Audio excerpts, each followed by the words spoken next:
Welcome back to another FPL deadline stream, the first one of the calendar year. Hopefully you had a great holiday season.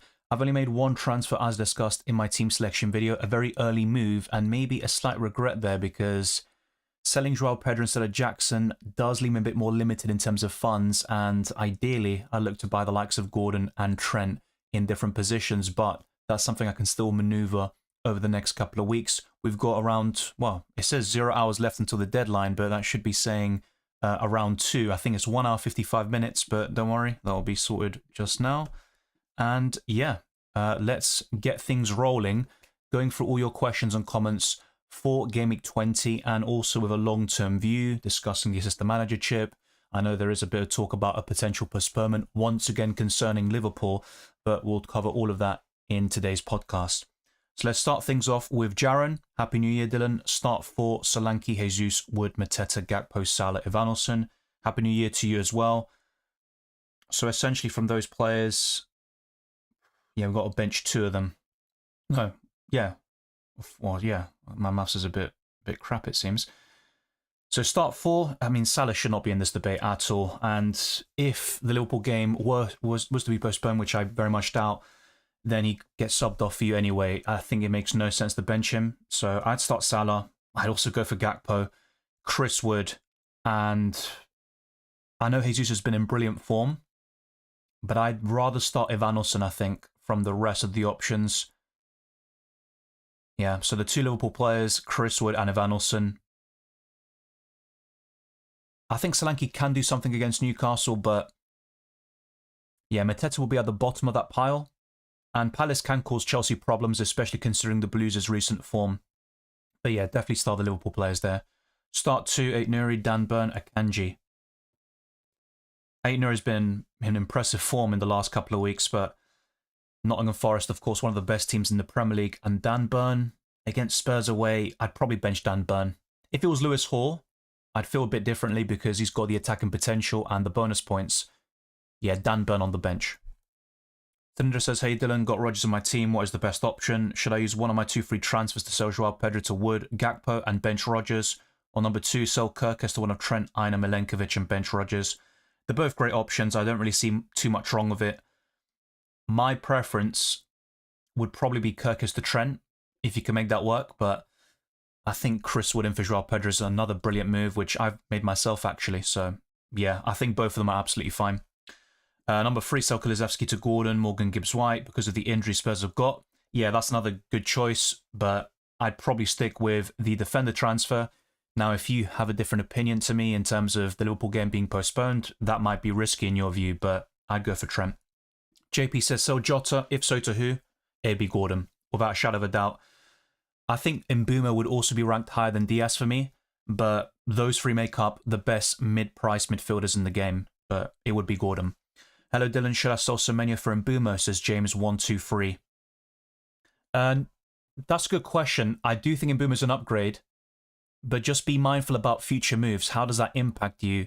Because you are going for a more expensive midfielder in this case, so be a bit careful about that. But yeah, I think Mbeumo even this week is fine. Now, Semenyo did score against Everton in the reverse fixture when the Toffees blew a 2-0 lead. And I'll be honest, I'm still very tempted to buy Gordon myself for a -4 hit, which might be a bit similar to your move, but I think I'd keep Semenyo for this week and then reassess, but Mbeumo would be an upgrade. So if you are really set on it, I'd make the move. Hello Dylan, still haven't decided to transfer yet. Veltman to a cheap defender. Yes, I have kind of settled myself. Of course, I was really early with my move, but I'm still tempted to take a -4 hit, as I just mentioned. Veltman to a cheap defender, it depends what we're talking about. If it's 4 million, I'd forget about it. But if it's 4.2 to 4.4 million, that's absolutely fine because there are some good options out there like Howson, Nico Williams, Castagna, should I say, and Joachim Andersen. Start Van den Berg or Joao Pedro? I'd go for Joao Pedro. I just don't really trust Brentford defensively. I know it's Southampton, but they've been competitive in recent games, and Brentford have the 2nd worst away record in the Premier League. Joao Pedro, if he gets a goal against Arsenal, is very likely going to get bonus points, even if Brighton end up losing that game. Keith says, I have triple Liverpool, but I have good bench cover with Eze, Munoz and Hall. Yeah, look, I personally think the Liverpool game will go ahead, but of course, if the weather is that bad and there is a warning, of course, in the UK, then I wouldn't discount that outcome, but I personally think the game will go ahead. And as long as you've got that decent bench, which you certainly do, that's absolutely fine. It's not ideal to have two Crystal Palace players against Chelsea, but considering their recent form, the Eagles have a decent chance of at least putting up a fight. Yusuf says bench 1, Jackson, Sarr, Hall, Wood. It's probably going to be Sarr for me. Phobia says Silva or Savio in, or Ismaila Sarr. I'd keep Sarr. I think he was a bit unlucky in the last game, and I'll be honest, I should have gone for Gordon myself, and I wasn't really that optimistic when I made a transfer of Sarr, but he played well. He should have got a goal or assist, and I do think he's a better option than Eze, if I'm being honest. Best captain after Salah? Probably Isak or Palmer. And by the way, that addresses something I have changed from my team selection because everything else is exactly the same. I have put the vice captaincy on Isak because Spurs are missing even more players, it seems. I mean, Forster's a doubt for the game in this early kickoff, and they've also got other issues at the back that we all know, of course. And some of these players won't be back until February, like Van den Ven and Romero, unless they make some big strides in their recovery. So Isak is currently my vice captain. But Palmer has 3 assists in his last 2 games against Crystal Palace, I believe. So he's another great captaincy shout. But Salah for me is the top dog, especially if that Liverpool game goes ahead. FPL Glory Algeria. By the way, I almost forgot. Your other question, it'd be Savio, but not a big fan of Man City. I'm not sure if I'd be investing in that. FPL Glory Algeria says, hey Dylan, got 1 free transfer. And do you recommend to roll or do Jackson to Wood this week to bring in Trent in 21? The thing is with Chris Wood, he plays Liverpool at home next week. So as long as you've got the bench cover to maybe fill in for Chris Wood in such an occasion, then that's fine. But yeah, Jackson to Chris Wood long-term to buy Trent, I'm fine with that, to be fair. But I'm also quite bullish on Jackson. I'm not as keen on him as I was a month ago, but I still think he offers good value and the returns will come. I also think Chelsea will bounce back fairly soon. So I'm trying to find a way to keep Jackson myself whilst buying Trent and or Gordon, and also having Chris Wood in my setup. But in your case, if that's your only route to Trent and making those other upgrades you want, I'd do the move and buy Chris Wood. I'm removing Cunha. Should I bring in Wood or Jesus? It's Chris Wood for me. Martinelli says Phobia. He scored a brilliant goal against Brentford the other day, but there will be inconsistency there. I don't think it's a bad shout, but if I'm looking at a midfielder right now, it's Gordon, Mbeumo, and perhaps Diaz as well. I think Martinelli would be a bit lower down in that pecking order, but he's not a bad option. I have Jota. Should I sell him? He could start against Man United, but you're not going to get consistent starts from him, and that's why 2 or 3 weeks ago I discussed skipping Jota, despite the goal he scored against Fulham off the bench. I'd personally sell Jota and go to Gordon, who I think is probably the best mid-price midfielder in the game, alongside Mbeumo. I think longer term, so looking beyond the next 4 fixtures where Gordon is definitely a favourite, I think Mbeumo is still number 1 and Gordon would be second. Welcome, Rai. Good to see you. Django says, hey Dylan, Trent, Haaland, Elanga and Eze for Gabriel, Joao Pedro, Cunha and Foden. I mean, you're making some great moves. I'm not particularly sure about Elanga, to be quite honest with you. And with Eze, I think Sarr has still been the better asset in recent weeks. But of course, against Southampton, it was a different story. I don't think Eze played particularly well in that game, but he can still get a lot of bonus points with just 1 goal. He's a talismanic figure for Crystal Palace, but I think he was better last season and the year before that. I don't know. It's just something about Eze. I'm not as convinced by him in this campaign, but this could be the start of an upturn in form, that brilliant goal from outside the box against Southampton. So yeah, good transfers overall. I do like Gabriel long-term though. I think selling him is going to be a bit painful.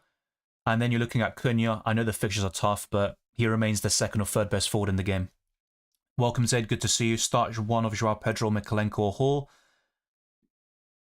I'd be tempted by Lewis Hall here. I think Spurs could score a goal or 2, but I wouldn't rule out Hall getting an assist. Now, Joao Pedro has the high ceiling of those 3 this week. You know, a goal and 3 bonus points isn't out of the cards there. So that's a tough question. I think Mikalenko will be bottom of that list. I do think Bournemouth score against Everton. So yeah, it's between the other 2. A slight preference for Hall at the moment, but I also recognise that Spurs have a good chance of scoring. Buy Wood or Gakpo? Chris Wood for me. Bench Lewis or Castagna? That's a tough one. That is a tough one. I think West Ham are going to struggle against Man City and they might not even lay a glove on them.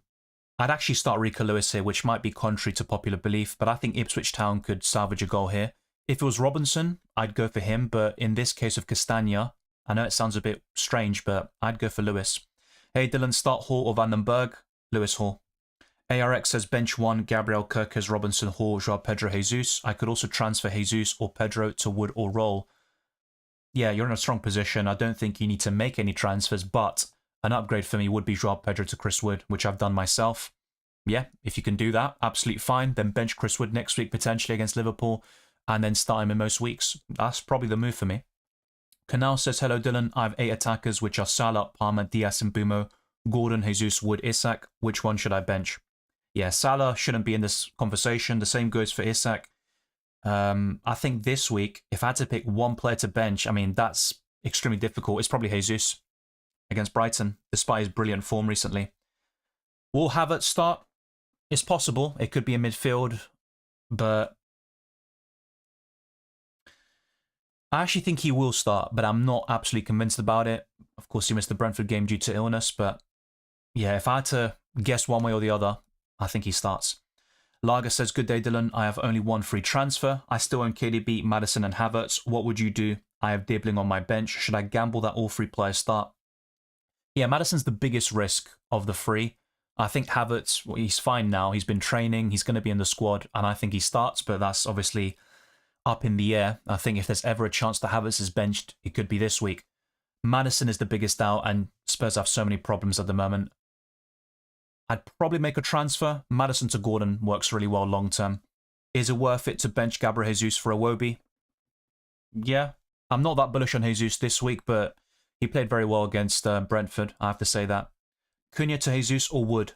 Chris Wood for me. But I still like Cunha long term. He's only missing 1 match. That's not that much. At the moment, no match is being postponed, but the biggest risk does seem like Liverpool once again.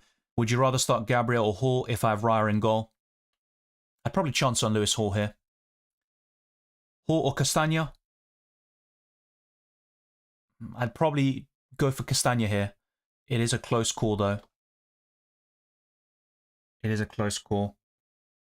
Yeah, there's some tough calls with the team selections this week, but probably Castagna. Who's a better long-term? Well, Castagna is going to play the next 7 to 8 weeks whilst Tete's out. Joachim Andersen will be in that team beyond the next 7-8 game week, so technically Andersen would be better long-term, but it's still a lot of time we're talking about here in terms of 7-8 weeks. That's going to cover a lot of game weeks in the process, but yeah, it'd be Andersen. Who should I start, Munoz or Sarr? I'd probably have a slight preference for Sarr, but Munoz has more avenues to points. You know, the clean sheets, then the goals and the assists, he's got those as well for a defender, but Sarr's more likely to get those goal contributions. Keep Jackson or sell for Jesus? I'd keep Jackson. I think he's a better option than Jesus. Let's see what else we have. Alisson or Raya? This week it'd be Alisson. Watching you live while doing my ER. Great to see you. Thank you very much, Dr. Waleed, and hopefully all goes well. Start Joao Pedro at home or play Castagna over him? That's a close one. Now, if it's Robinson, there's no debate in my mind. I'd go for Robinson. Here it's closer, but I'd probably go for Castagna again. Want to climb up the ranks? Do you think captaining Isak will backfire? Well, there is the early kickoff curse, right? That's one thing to bear in mind, but with Spurs' injury problems, Isak has 5 goals in 4 matches against Tottenham as well. I think is a good shout for the captaincy. He would be 2nd or 3rd in my overall list, and that includes Haaland, Cole Palmer, and all these other options in Boomer maybe as a differential captain, Luis Diaz. Yeah, I think Isak is right up there. Should I sell Enzo to Gordon for a -4? Yeah, I probably would. Long term, I think that works well. Decent fixture for Chelsea this week, but look, Enzo's decent value for that price. Not the best. I think Murphy's better and a few others, which I've talked about before. I'd do it. I think it's worth a -4 hit. Should I start Fleckin or Pickford? In most weeks, I'd say Pickford, and I'm tempted to say him again here, but I'd probably give Fleckin another chance against Southampton, and then afterwards, from game week 21 and beyond, I'd start Pickford every single game, essentially. I have Gabriel, Castagna, Van den Berg, Munoz, and Kirkes. Pick 3 to play. Yeah, it's quite simple here. Gabriel, Castagna, and Kirkes. Cunha replacement, already have Wood and Isak. That's my problem with forward replacements. Now, Jesus is the inform one, and he's the flavour of the month. I'm still a bit skeptical about him, if I'm being completely honest. I think he's been brilliant in the last couple of games for Arsenal, especially against Crystal Palace and the 2 games there, and also against Brentford. A bit underwhelming against Ipswich Town, but you can forgive him for that. He would spring to mind, but I wouldn't invest in him necessarily. I think Cunha's better than Jesus long term. Jackson is someone to hold, but not invest in right now. And the other one would be Gakpo. So those are the 3 that spring to mind for me. My favourite is probably Jackson still, long term, but it's also a question of budget. And with Cunha, he's only missing 1 match, then you've got some tough fixtures, but I'd be tempted to keep, if I'm being completely honest. Murphy, Odegaard, ESR, Joao Pedro, pick 2. I'd go for Smith Rowe. He's a bit of a doubt in terms of starting, but the fixture is very promising for attackers. I'm tempted to say Jacob Murphy here. I'm really tempted to say him. If it was at home, I'd definitely go for Jacob Murphy. But Newcastle can still be a bit inconsistent away from home despite the recent results. I'm probably going to say Jacob Murphy, but it's not clear-cut. Thank you, Keith. As he says, don't forget to hit the like button and subscribe to the channel. Thank you very much to those that have done so already. And by the way, I'm going to give 5 memberships now and then 5 more towards the end of the stream. So if you stick around until the deadline has passed, I'll be gifting 5 more memberships. But yeah, let's read out the names who have been gifted the membership. You gain early access to my videos, amongst many other perks like priority reply to comments. So, congratulations to Keith, the one who obviously did the shout out, more than deserved there. Also to TTV, oh, it says Twitch TV, Fofana, yeah, Fofana, Beliaref, and let's see the other 2 names, Aranya and Drawing Dead. So enjoy the memberships. It's completely random and allocated by YouTube. 5 more will be gifted by the end of the stream. Roper1 says, good luck, lads. I've wildcarded and Captain Haaland. All the best to you, mate. I've been very tempted to wildcard this week, but I've kind of resisted for now. So let's see. Let's whiz through these since some of them have been answered, and I'm going to try to catch up to the recent chats. Ahmad to Gordon or Diaz? Gordon. Big Nesh says 1 free transfer, Timber to Castagna, or roll and play with Munoz. That's a good question. I do like Castagna long term. I'd probably make that transfer if you've already got Gabriel or Raya in goal. Otherwise, I'd definitely keep that Arsenal defensive coverage. For me, they've got the best defence in the league. 17 goals conceded, the same as Liverpool. Of course, they've played an extra game. But the underlying stats suggest that Arsenal are really tough to break down. Against Brentford, I think they conceded 0.14 XG, but Mbeumo is a quality player. I'd keep Timber if you have no other Arsenal defenders. Keep or sell Sarr? Keep, but he's not my favourite option, and I do have slight regrets about buying him, but I do think he's a decent long-term asset with great fixtures, and he's got a high ceiling. So I'd keep him. So you've got Salah, Palmer, Mbeumo, Rodgers. Now, look, if you can do Sarr to Gordon, yeah, make the upgrade. Otherwise, maybe you look at Rodgers once he's back from suspension, but that's about it, really. I think he's better than Semenyo and Kluivert at this moment in time. And Jacob Murphy, that's debatable, but I think Gordon would be the preference in the midfield. So, yeah, I'd keep Sarr in most cases. Mbeumo, Diaz, Eze, Sarr. The way I'd rank it is probably the way you've structured it. Instead of, I'd probably put Sarr ahead of Eze, but Mbeumo first, Diaz second. Yeah, Sarr third, and Eze fourth. FPL Eric says, pondering Savio in, Ahmad out. Look, the fixtures are great for City for the next 3, but afterwards it does get tough. I'm still not convinced. I mean, it took Savio 27 games for Man City, something like that, to score his first goal. He is a quality player. I like his dribbling and close control, but FPL-wise, I'd probably keep Ahmad. He's got Southampton at home next week. You might be tempted to start him there. I'd keep Ahmad. Awali says Van den Ven to Hall, Semenyo to Luis, is it? Sorry, Jackson to Wood. Oh yeah, Luis Diaz. Yeah, good transfers overall. With Jackson, I'm still quite bullish on him, but I do think Chris Wood offers better value, so I'm absolutely fine with all of those transfers. You can make a case for keeping Semenyo this week, then selling next week, which I'm planning to do, but yeah, overall, great upgrades. Not many issues with them. Thank you, Samir, for the super chat. 4 free transfers, sell Haaland or roll and sell him next week. I'd roll and potentially sell him next week, but to be honest, do you want to do that? The next 3 fixtures are quite good for Man City from an attacking perspective. But yeah, I'd keep Haaland for this week. I think he's up there with the best captains against West Ham. I could see him scoring 1 or 2 goals quite easily, but a lot depends on Man City as a unit. Can they create the chances and have a bit of control in those games? That's a big if, but I think West Ham will be passive, and I think City will win comfortably. Nothing new in terms of weather in Liverpool. I haven't checked this morning, but I checked before I went to sleep yesterday, and yeah, there are weather warnings on Sunday. I'm not sure if it looks a bit more positive than it did beforehand. Maybe I'm wrong in assuming it, but I personally think the game goes ahead. That's the way I look at it. Thank you, Rilla, too. Likewise, have a great day. Good to be back. Happy New Year. Likewise, Wei saying always a pleasure to see you. No worries, Keith. Enjoy the membership. Very much deserved. Is it worth doing Ahmad and Robinson to Gordon and Castagna? That's a great question. I'd probably keep Ahmad and Robinson as much as I like Gordon. I'd find another way to bring Anthony Gordon in. If that's your only way, then fair enough, but yeah, I'm not so sure. I'm not that confident about Maddison starting based on the latest injury updates, and Brennan Johnson has been starting on the right in recent matches anyway, so I think with Maddison, I'd be tempted to pull the trigger and sell him to Gordon. Now, if he does start against Newcastle, yeah, he could definitely return even at the Emirates next week or in a couple of weeks' time. But I'm not that confident about Maddison starting. Considering Raul or Isak for captain, it'd be Isak. But Jimenez is a nice differential against Ipswich Town, but I'd personally go for Isak. Much better player. No worries, TTV for Fana. And also Belyref, enjoy the memberships. And welcome Maria R. Happy New Year to you as well. What's your team of the season so far? Obviously at the halfway stage. To kind of give a quick list, I think Raya in goal, but you could easily say Sells or Pickford. I think those 3 would be the best. Back 4, I think left back is close between Hall and Robinson, but I'd go for Robinson.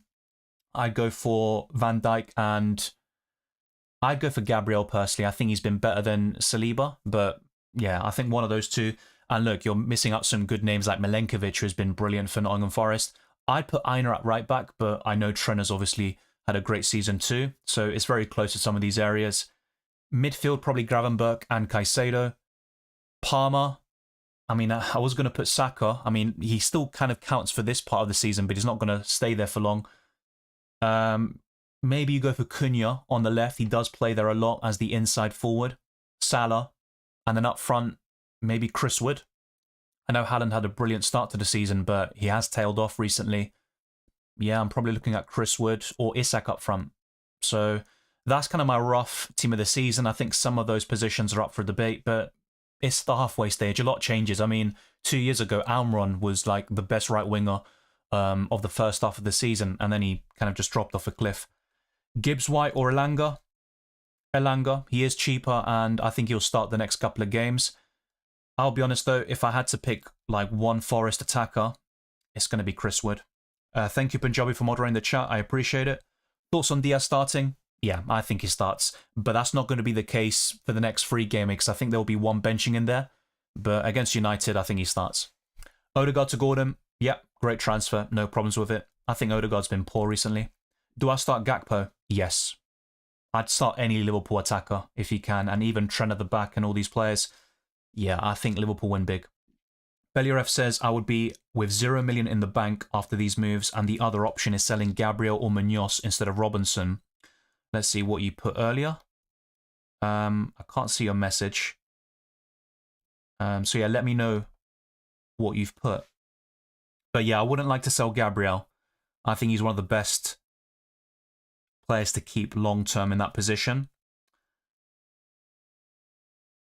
Yeah, I'd maybe consider Munoz, but it's a bit awkward because Palace have the best fixtures for the next 6 to 8 game weeks, and Munoz has a lot of avenues to points. And I'd argue even more avenues than Robinson, but yeah, if I had to sell one, it would be Munoz. Thank you, Wolverine. Happy New Year, Dylan. Wishing you green arrows. Cheers. Thank you very much. Yeah, the last 2 have been reds for me.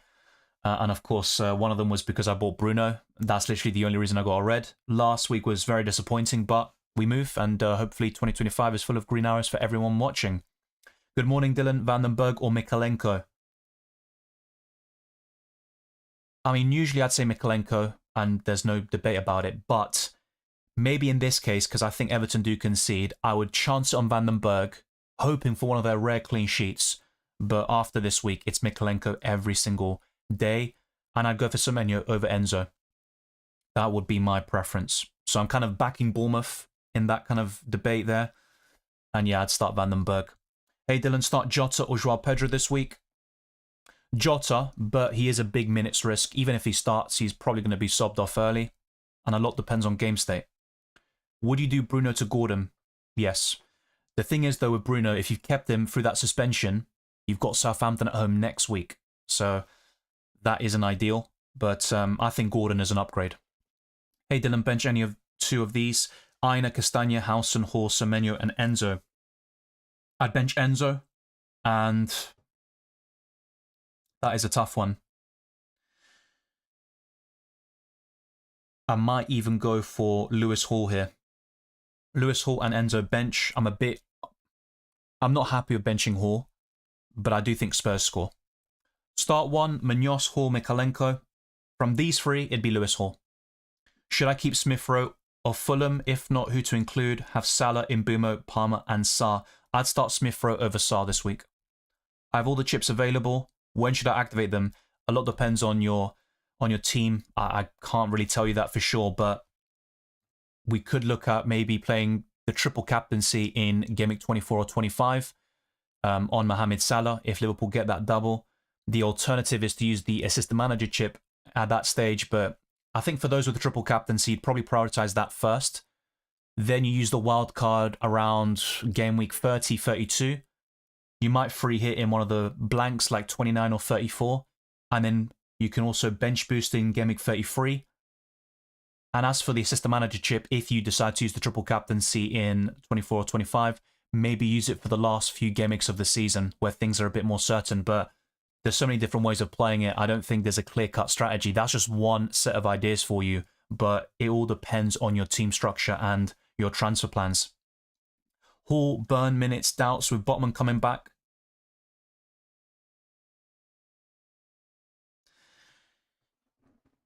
Yeah, the thing is, though, Fabian Schär is suspended. And I personally think Lewis Hall will start. You know, his performances recently warrant a starting spot. I mean, the alternative is playing Kelly there, which we saw at the beginning of the season when I owned Lewis Hall. But no, I think both of them are fine for now. But once Fabian Schär's back from suspension in Game Week 21 and you've got Botman knocking on the door, yeah, Dan Burn could be at risk. Although he is a favourite of Eddie Howe's, Lewis Hall should not be a doubt for me. Is Palmer, Salah, Haaland, Isak plus budget players a good structure? Depends who those budget players are, but there are a lot of good options, to be fair, in each position. So for defenders, you've got Howson, you've got Anderson, Castagna. You've got plenty of options there. So, yeah, I think that could work. But I just think with Erling Haaland, at least from my perspective, it requires too many transfers and it does imbalance things for me personally. But if you've got a lot of squad value, it could definitely work out. Bench Enzo or Joao Pedro? I'd bench Enzo. Yasser says, hey Dylan, bench two of Gabriel, Hall, Pedro and Munoz. Thanks for the stream. Thank you for watching, mate. I would bench Munoz. And I think Joao Pedro at the moment. I'd start Gabriel and Hall. Hey Dylan, do you think it's crazy to keep hold of Cunha? No. I think he's the second or third best forward in the game. You could argue Chris Wood is slightly ahead, and I think Isak is number one.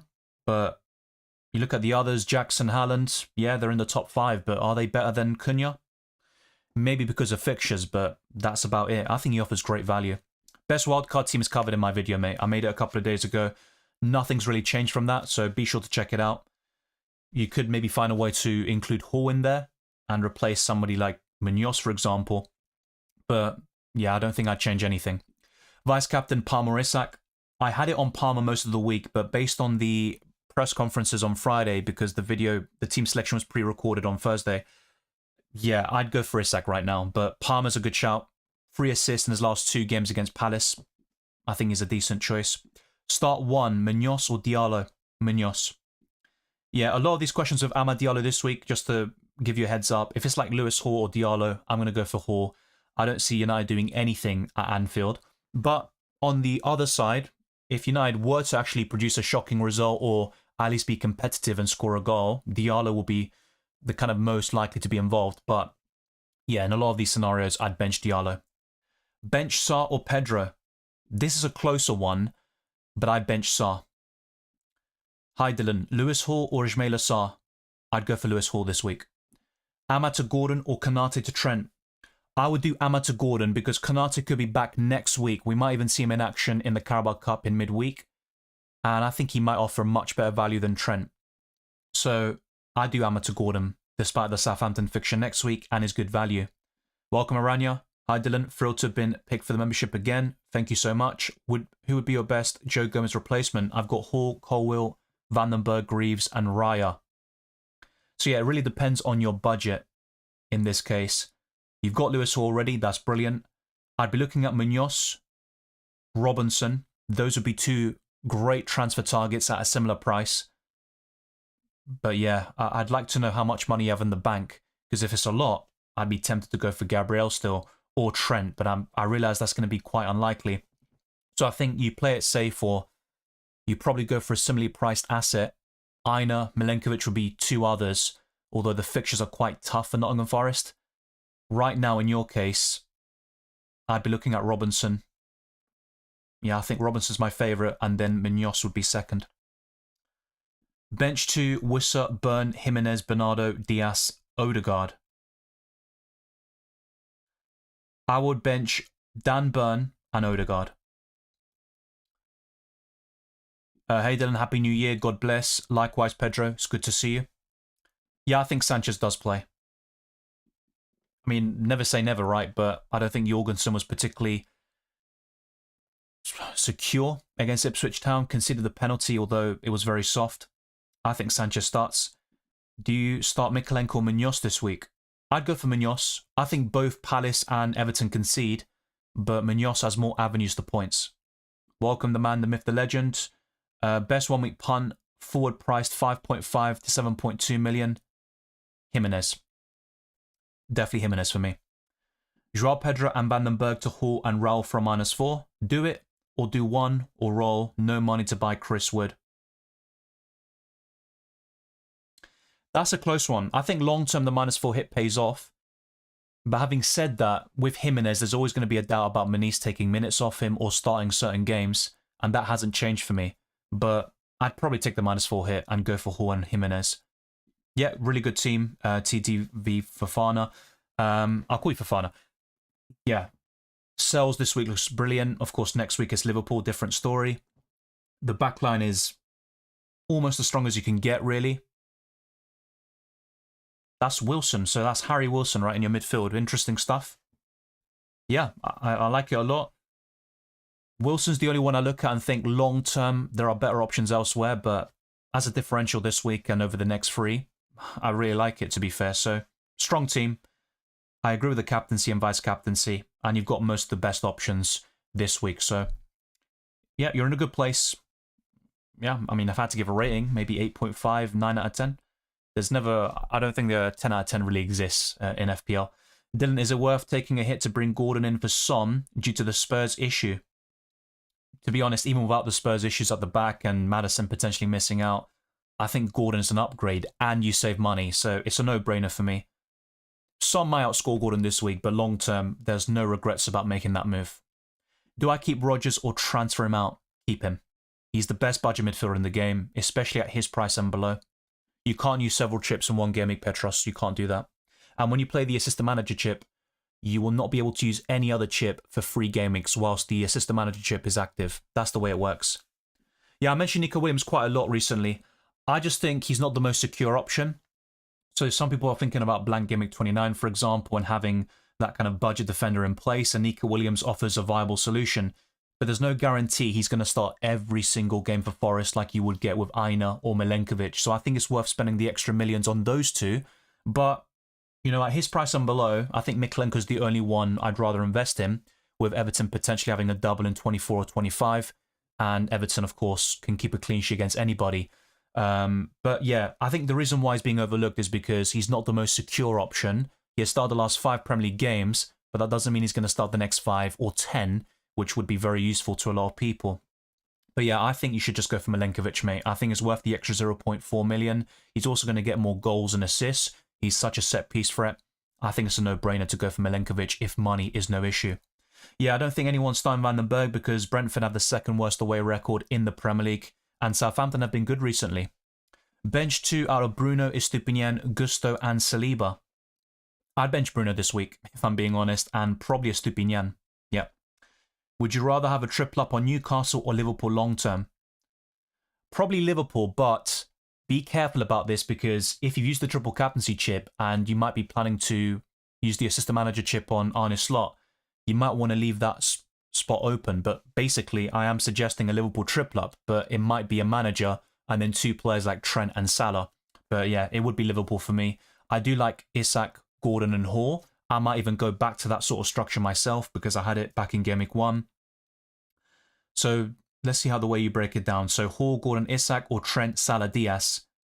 So in this case, it's probably Newcastle, but I'd still advocate the Liverpool triple up with Arne Slot as your assistant manager, or you could even go in a different direction. But I do prefer Gordon over Diaz. That's, you know, I'm not going to deny that. So the way you break it down, yeah, I think you might be onto something, but ultimately, I think the Liverpool triple up is more viable, whether it's a manager and 2 players, or you just go for the 3 in Diaz, Trent and Salah. Enzo or João Pedro bench in Gameweek 20. I'd bench Enzo. Ahmad to Gordon for a -4 or roll and start Munoz Hall.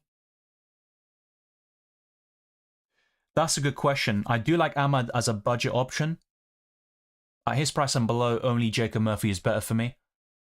It's Southampton at home next week, but United are so inconsistent, and I don't mind starting Hall this week, to be fair. I'd probably take the -4 for Gordon, and then you can have a triple up in Newcastle against Wolves next week. That could work very well. Yeah, I'd go for Gordon for a hit, and I'm tempted to do it myself, but it would mean benching Semenyo in my case. I'm actually going to put a poll out and see what you lot think, but I just should have bought Gordon last week, to be fair. Do I keep Rodgers or transfer him out? Yeah, I covered that. Bench Kirkes or João Pedro? Kirkes is more likely to produce a return, but his ceiling won't be anywhere near as high as João Pedro. João Pedro just needs a goal, and he's going to get bonus points. I'd probably start Kirkes here, based on my predictions for the games. Rainer says, no budget restrictions, just the best defender to get, given I have those defenders in Raya. Probably Trent for me. I still think it's Trent. Hey, start one of Lewis, Collins, or Hall. I did say Lewis earlier, and I think it's very close between him and Hall. Collins has the best fixture, but no, not for me. It's just I don't think West Ham will lay a glove on Man City. If Lewis starts, I think he's going to get a clean sheet. If not, he will get something. I'm going to go for Lewis here. As covered before, deleted user, the wildcard team video is out on the channel. Check it out. Would you buy Hall this game week? Yeah. I think the best time to buy him, for those that don't own, would be Game Week 21. But yeah, against Spurs away, with their issues, he could get something. I think the most likely outcome, in terms of like a return, would be an assist. Idle and play Ahmad or Sarr? Sarr. Like I mentioned earlier, anything to do with Ahmad this week is probably going to be the other way. I just don't see United doing anything against Liverpool. And I could be wrong about that. Hopefully I am, but I don't think so. Dylan, play Ahmad or double up on Mikalenko and Pickford? Double up on Mikalenko and Pickford.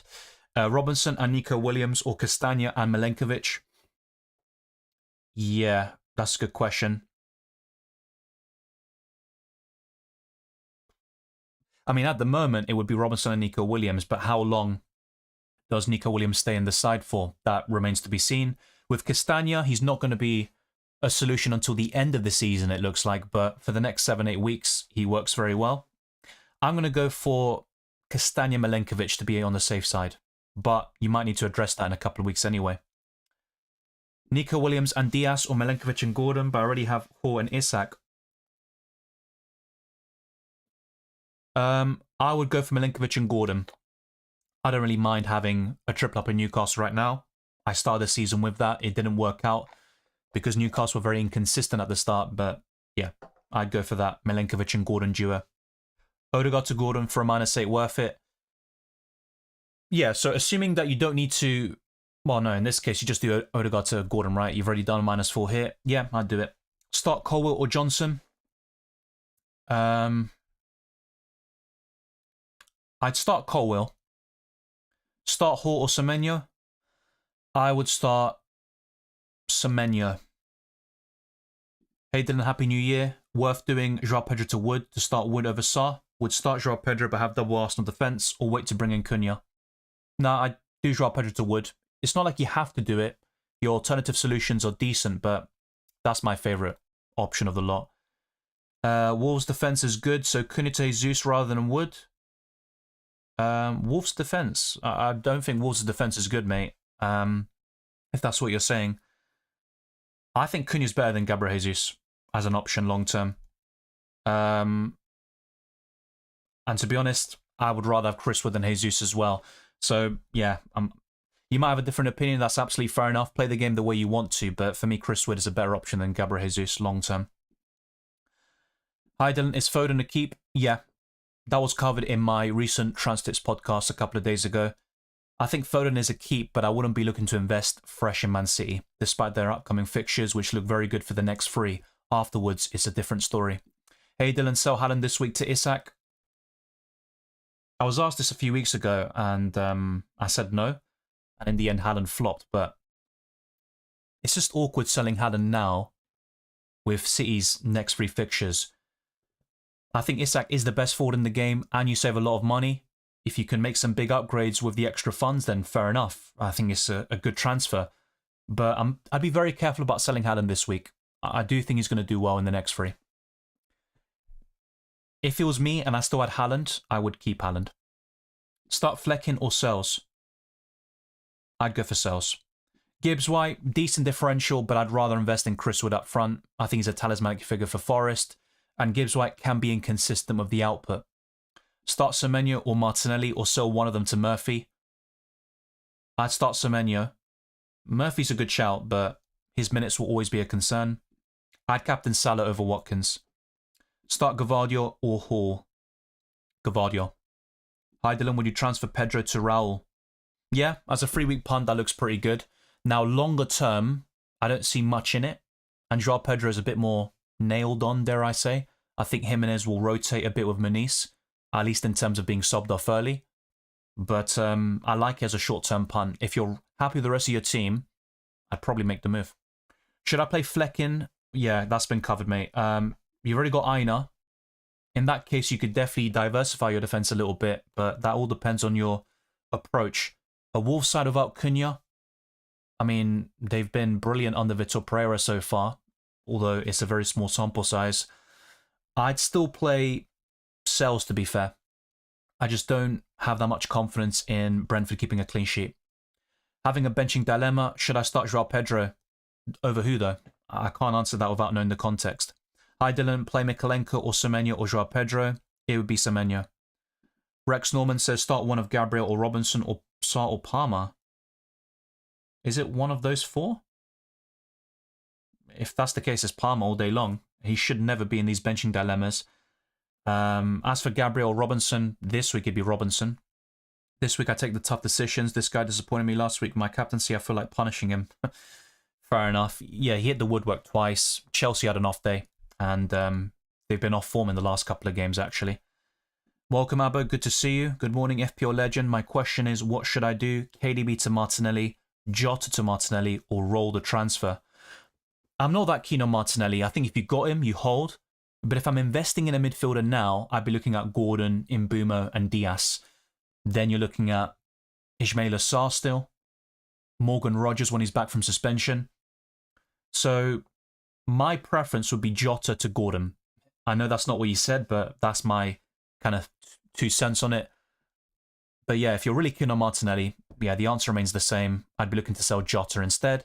If he starts against United, he could haul, but his minutes will be all over the place. No worries, Harrison James. Start Munoz or Hall. Lewis Hall for me. Start Fleckin or Sanchez. Sanchez. Yeah. So yeah, let's get the likes up to 200 plus. That is going to be the aim. We have been streaming for 51 minutes, but we still got over an hour left until the deadline passes. So let's get those likes up. And by the end, if we hit 200 likes, I'll be gifting 5 more memberships after the deadline is closed. And if we reach our super chat goal, the stream is going to keep on going and going and going, which might be music to some people's ears and pain for others. So yeah, thank you Punjabi and FPL Diamond. Isak captain versus a Spurs broken defense and illness. Yeah, look, Isak is right up there for me. Some people might argue early kickoff curse and that. I think Isak will still do well. But Salah for me remains the best captaincy option. De Bruyne to Gordon next week or keep him. I'd keep De Bruyne this week, but buy Gordon next week. I think long term he's a better option. You offer more consistency. And with De Bruyne, you never know when he's going to get injured. Start Semenyo or Martinelli. Yeah, that's been covered. Would you start Hall over Enzo, Gavardi or Robinson? I'd consider starting Hall over Enzo. Not over the other two, but over Enzo, yeah. Robinson or Castagna? Robinson. If money is no issue, I think he just offers a lot of value with the assists. So yeah, D-Raven, Happy New Year as well. Bench one from those three is probably going to be Ismaila Sarr. Hi Dylan, thoughts on Salah triple captain for Gameweek 20? I would not rule it out. The thing is, we could have a double for Liverpool as soon as Gameweek 24 or 25. And any of those doubles, of course, would look really appealing. You know, Salah in the form he's in with 2 fixtures in a game week, it's just going to look too good to be true, right? But yeah, I don't mind it. I think Salah triple captain this week is an option. In terms of single game weeks, I think Salah any week can really do the business. With the form he's in right now, there's no guarantee he's going to replicate this in March or April. In fact, I think he will dip by that stage.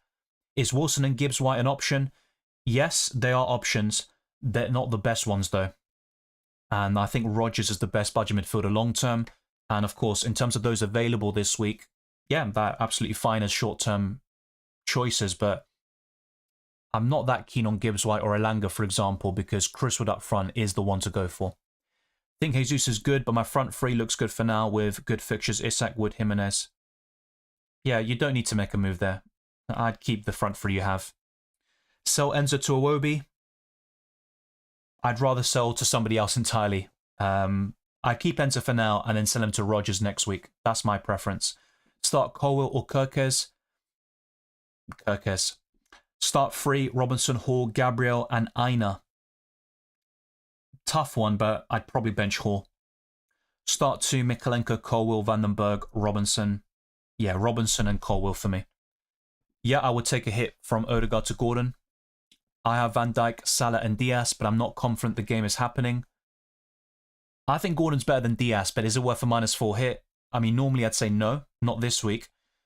And I personally think the game goes ahead. So my advice would be to keep what you have, but I understand your concerns. And if you feel the game won't happen, then it makes sense to make that sort of hit. And that's probably the one I'd do over selling the others Liverpool players you have like Salah and Trent. Hi Dylan, Timber to Robinson or roll and play Hall. I'd roll and play Hall. Yeah, Gakpo I've covered a lot in this week's videos. I don't think he's the best forward in the game. And long term, I prefer Jackson, Cunha, Isak, and a few others like Chris Wood.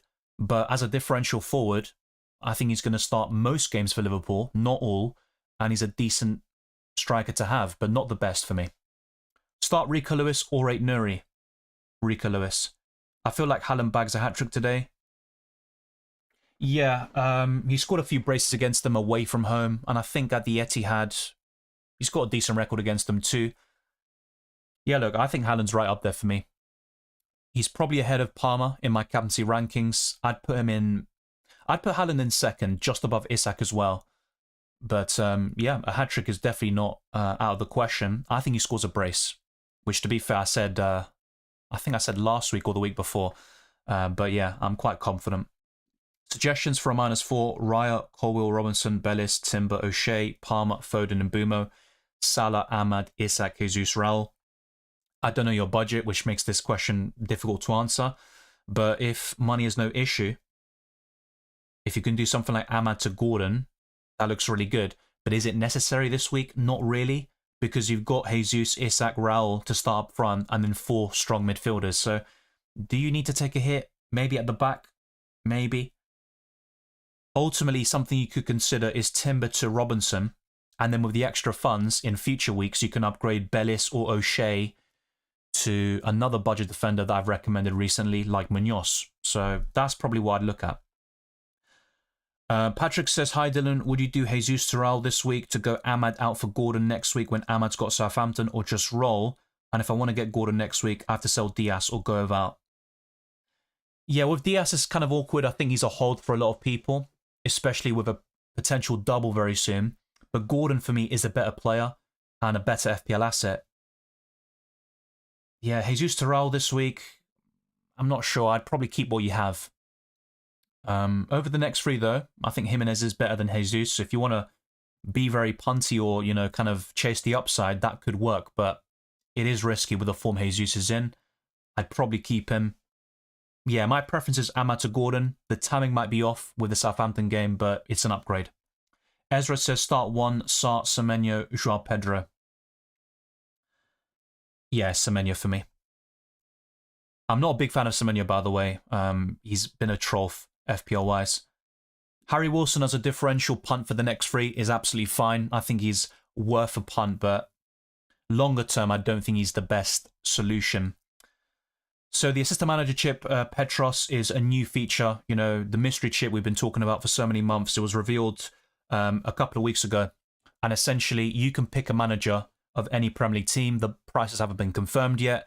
But once you activate that chip, for 3 game weeks, you will get points for when that team, so if you pick Arne Slot, if Liverpool win a game, you're going to get points for that. And you also get extra points for scoring a goal. There is also this thing where if you pick a manager from a team, like let's say Bournemouth, for example, and they beat a team or get a draw against a club that's 5 positions or higher in the league, you get additional points. I believe it's 10 actually. So that's the way the chip works. So once you pick a manager, it also takes a slot away from that club. So if you got Trent and Salah and you pick Arne Slot, that's your Liverpool triple up sorted, and you can't buy Luis Diaz, for example. And if you decide to make transfers within those 3 game weeks that you have the assistant manager chip active, that will actually count towards your transfers and take up your budget. So those are some of the kind of like simple things about the assistant manager chip.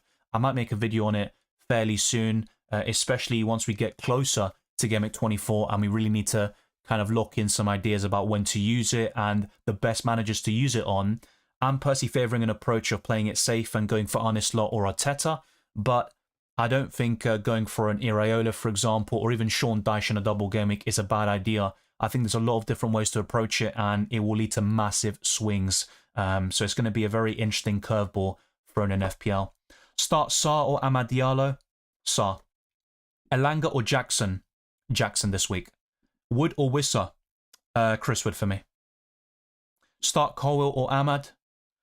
Colwill. Should I start Gvardiol? Yeah, if you can. I think City can keep a clean sheet against West Ham. Jackson to Wood or Enzo to Eze / Gordon? Enzo to Gordon. No doubts about it. Would you do Odegaard to Gordon for free? Yes. Should I just keep Joao Pedro? I don't see any option below 6 million outscoring him over the season. Yeah, and that's where I have a slight regret maybe of not selling Jackson instead. Although, look, don't get me wrong, I think Jackson's a better option than him, but it's also a question of value and what you can do with the extra millions. I kind of share your logic. I think Jimenez over the next 3 outscores him, but maybe longer term that's not the case. It's not a guarantee anyway, so yeah, you can keep Joao Pedro. Start Hall or Joao Pedro, or sell Pedro to Wood, or sell Rodgers to Iwobi. I would not be selling Rodgers to Iwobi. I'd rather do Pedro to Wood. Should I hold Cunha? Otherwise have to play Robinson, Kirkes, Cole or Gabriel? That's not bad. I think that's a decent back 4, and it can cover Mateus Cunha quite well. Now, it depends as well on your budget and which forwards you're kind of aiming to go towards. Isak is the best forward in the game. I'm assuming you have him. If not, I'd try to find a way to maneuver it in such a way where you can buy Alexander Isak. Then you're looking at Jackson, but I think it's probably more realistic to downgrade or go for cheaper options like Gabriel Jesus, but my favourite is still Chris Wood. Welcome, Rikes. Hi, Dylan. Hope all is well. 1 free transfer, roll or do a free game week punt, Timber to Gvardiol, and then add Kanate in 23. Also want Enzo to Gordon and Joao Pedro to Watkins or Wood. Have nearly 5 million in the bank. Yeah, it also depends on the rest of your defenders. So if you've got a decent backline like Kirkes, Colwill, and Gabriel, I just play those 3 and not buy Gvardiol for now. I'm not a big fan of buying Gvardiol for 3 weeks then going to Kanate. I'd rather just buy Kanate in straight away in Game Week 21 or 22 if he's back by then, which he should be, by the way. He's been in training. Enzo to Gordon is a great upgrade. That's the best one for me. So I'd 100% make that move. And if you still got money, Joao Pedro to Wood is still my favourite. I like Watkins for this week, but longer term, I'm not a big fan with the minutes of Durant, sometimes being subbed on for Watkins and also taking some starts off him. So, yeah, there's a lot of variables there, but Enzo to Gordon is by far the best choice, I think. Any City player worth buying? I mean, if money was no issue, Erling Haaland would definitely enter that equation, but it's just so difficult to find the funds for him. Then you're looking at Gvardiol and Foden. I think Lewis as a budget defender or mid-price defender is fine. That's really about it. Savio, I wouldn't be going towards just yet. If you can show a bit of consistency, then I don't think he's a bad option. But yeah, I think with City, it's probably a case of holding what you have, but not investing in new. Hi, Dylan. Should I start Joao Pedro or Fernandes or Hall? Lewis Hall for me, but it's a close call between him and Pedro. I think Fernandes is last. Odegaard to Gordon, yep. Sell Brennan Johnson, Ahmad, or none? I would sell... The thing is with Ahmad, at his price and below, he's absolutely fine to keep. So I'd actually rather sell Brennan Johnson long term. Let me just see this question. Give me a second.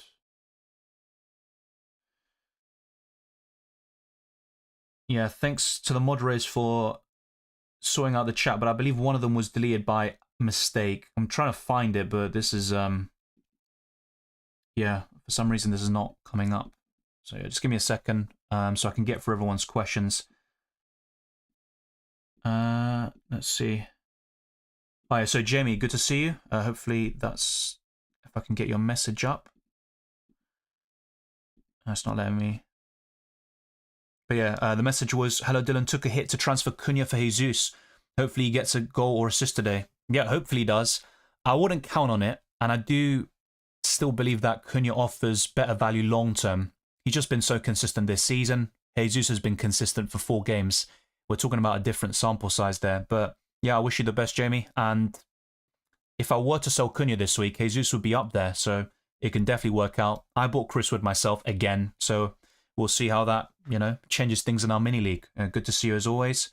Tommy Raw says, should I do Bruno to Gordon for a hit or keep him due to the potential postponed game tomorrow and I would only have 10 starting players in my squad? Yeah, it's a tricky one. A lot of people are having that opinion that the game will be postponed. I think it's going to go ahead, but I'll also admit I haven't seen any of the updates from this morning. I'll have a look now because maybe I'll have a more informed opinion on it. So let me actually check the BBC and all these other, weather reports. So let's see what they've got for Liverpool.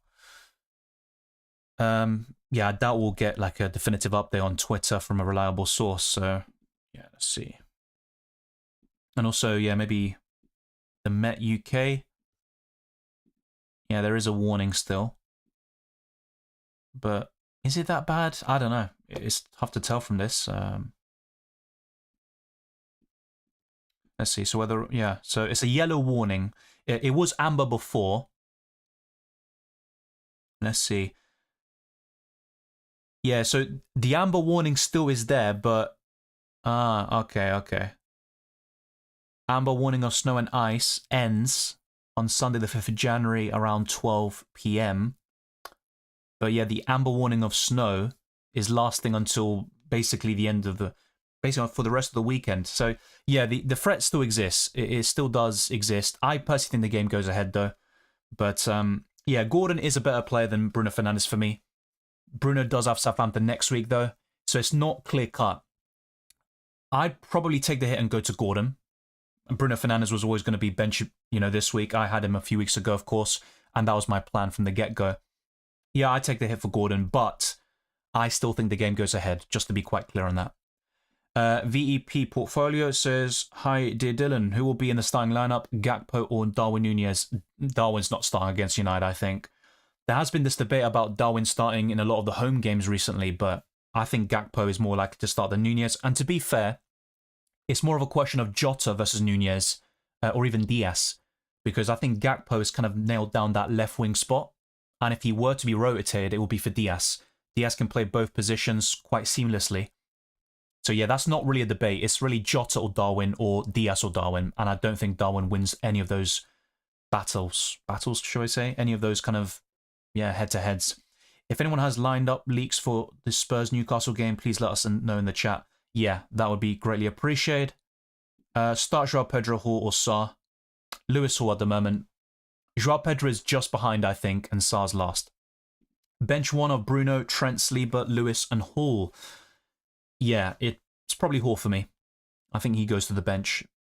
Morning, start a combination of two. Pickford, Sells, and Hall/Milenkovic. I would go for Sells and Hall here.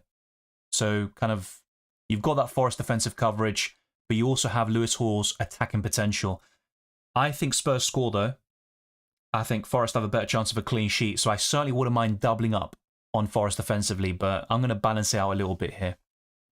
Is a double up on Crystal Palace worth it? Yes, I don't think a triple up is advisable. I think 1 or 2 is the sweet spot. I still have slight regrets about buying Sarr. I don't think he's a bad option, by the way. At his price and below, he's probably top 3, but I should have gone for Anthony Gordon myself. In your case, yeah, I think a double up is fine. Munoz is one of the best defenders to buy. He's got great fixtures, attacking potential. There's a lot to like there. Do you see Forest keeping this form? I think they won't end top 4, and I see Newcastle top 5 at the end. Yeah, I think Newcastle finish above Forest, but you've got to give Nuno Espirito Santo credit. If he continues this sort of form until the end of the season, I think they do get top 4, and he probably wins manager of the season for me. But yeah, I don't think they keep this up necessarily. I think they will dip a little bit. And I did say this around Game Week 10 or 11, and they lost heavily against Arsenal and Man City. But of course, they bounced back very well from those defeats, to be fair to them. But yeah, I think they will drop off a little bit. I still think they finish top 6, though. They've got a good defence, great tactician in Nuno Espirito Santo. They've got some good attacking players as well and found a formula that really works for them. So yeah, I think they finished 6th or 7th, but we'll see. How do blank and double game weeks work? So yeah, essentially, we're not getting as many this season because the FA Cup schedule has been kind of changed a little bit to ensure there aren't as many clashes with the Premier League as there were before. But essentially, a blank game week is when a team, or a set of teams, blank, so they don't have a game in that game week. So, for example, Everton and Liverpool a few weeks ago, their game was cancelled, and that technically was a blank game week. But sometimes we get a major blank game week where a lot of teams won't feature because of, clashes of other competitions and stuff like that. A double game week is simple. A team will have 2 fixtures in a single game week because maybe early in the season they had a blank and they rescheduled the game to make it go ahead, and that's pretty much it. It's quite simple. Easy99 says last game week is good. Yeah, nice one. Congratulations. Sad says start 2 Iwobi, Raul, Hall. I'd probably go for the 2 Fulham players here, but a slight temptation to start Hall over Iwobi. Would you sell Gomez now or wait for Konate? I have Timber, Robinson, Kirkes, and Aina. I'd probably wait for Konate. He should be back in a week or 2. Thank you for the super chat, Vince Rowley. Timber to Robinson or Castagna? Robinson. Now, just be mindful about what does that mean for future moves by spending 0.8 million more on Robinson than Castagna, because you might find yourself in a position where those extra funds will be very crucial in buying Gordon or buying Trent, making those other moves that, become more tricky if you buy the more expensive player here. But I think if money is no issue, Robinson is the better pick. Larson to Chris Wood, absolutely fine. I think Chris Wood remains a great striker to buy. Would you go for Wood over Sarr, Joao Pedro out versus Enzo out, if you already have Munoz? To be fair with Sarr, I'm not that keen on starting him this week against Chelsea, and I said that from the beginning when I first bought him.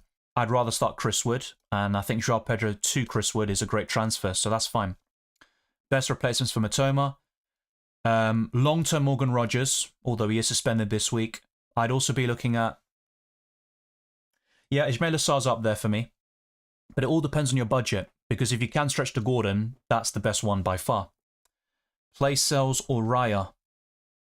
Sells. Happy New Year, Dylan. Bowen for Rice. He takes corners and saves 1.2 million. Thanks for the stream. Yeah, I'd be careful about Declan Rice. He's had a few niggles in recent games. That's why he didn't start against Brentford, and also he didn't start in a recent game too. I think it was against Crystal Palace.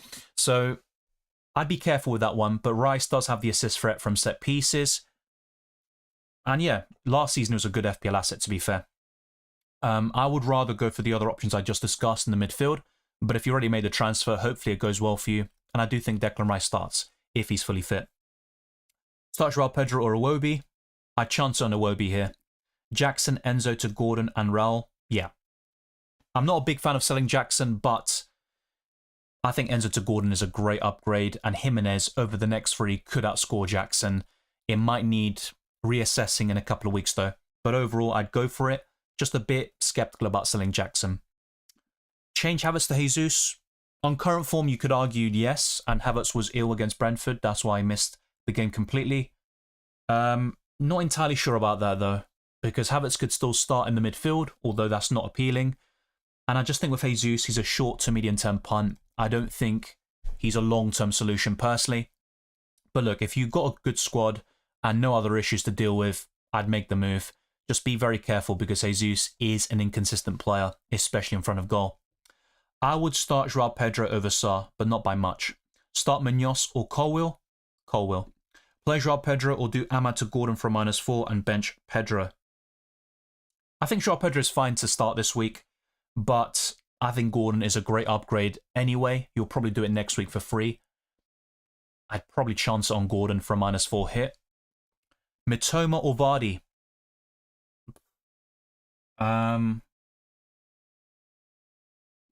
I mean, I'd usually say Vardy.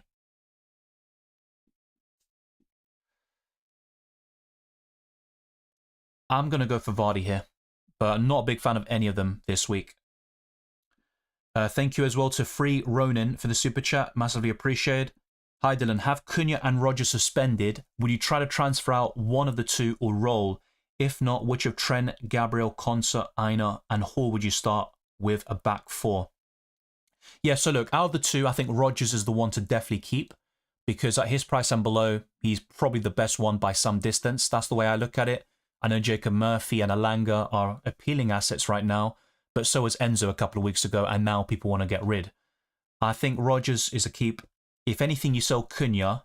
It's not a must sell, and I did talk about holding him recently, but you can do something like Cunha to Chris Wood or Gabriel Jesus. Even Raul Jimenez, I think that could really work for you, and you can always buy Cunha back when Wolves' fixtures turn for the better in a couple of weeks' time. So the alternative in your case is to start 4, and I'd personally bench Konsa and then start Trent, Gabriel, Aina, Hall. That's absolutely fine. So that is one solution for you. Just start the back 4, keep Cunha and Rodgers, nice differentials in the long run, especially Cunha in terms of differential status, and that really works well.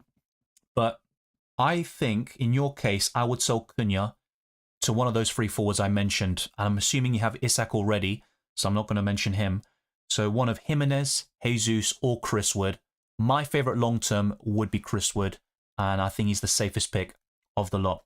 Napstar says, hi Dylan, bench 2, Munoz, Hall, Gavardio, Semenyo, Joao Pedro. Plus, I have 4 free transfers and 2.2 million in the bank. Could move Semenyo to Gordon or wait 1 week. I'm in a similar position to you. But in my case, if I were to buy Gordon now, it would be Sarr out for a -4 hit, and Semenyo is still there for now. I like Semenyo this week on paper against Everton. I think in a lot of cases he's worth holding on to and then selling Gameweek 21. But I'd probably make the move now.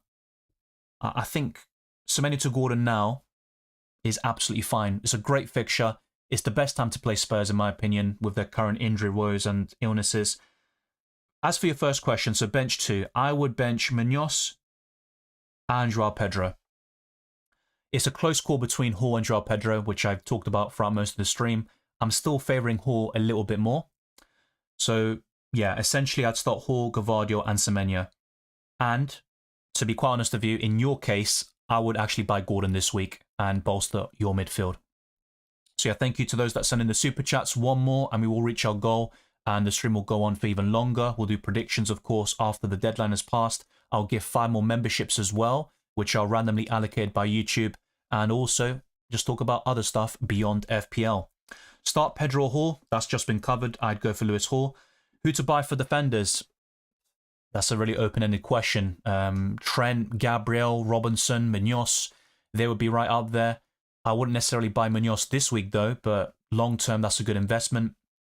So yeah, Aina, Milenkovic, they've all been covered in my recent wildcard and Transfits podcasts, but you might have some of these players already, so difficult one for me to say.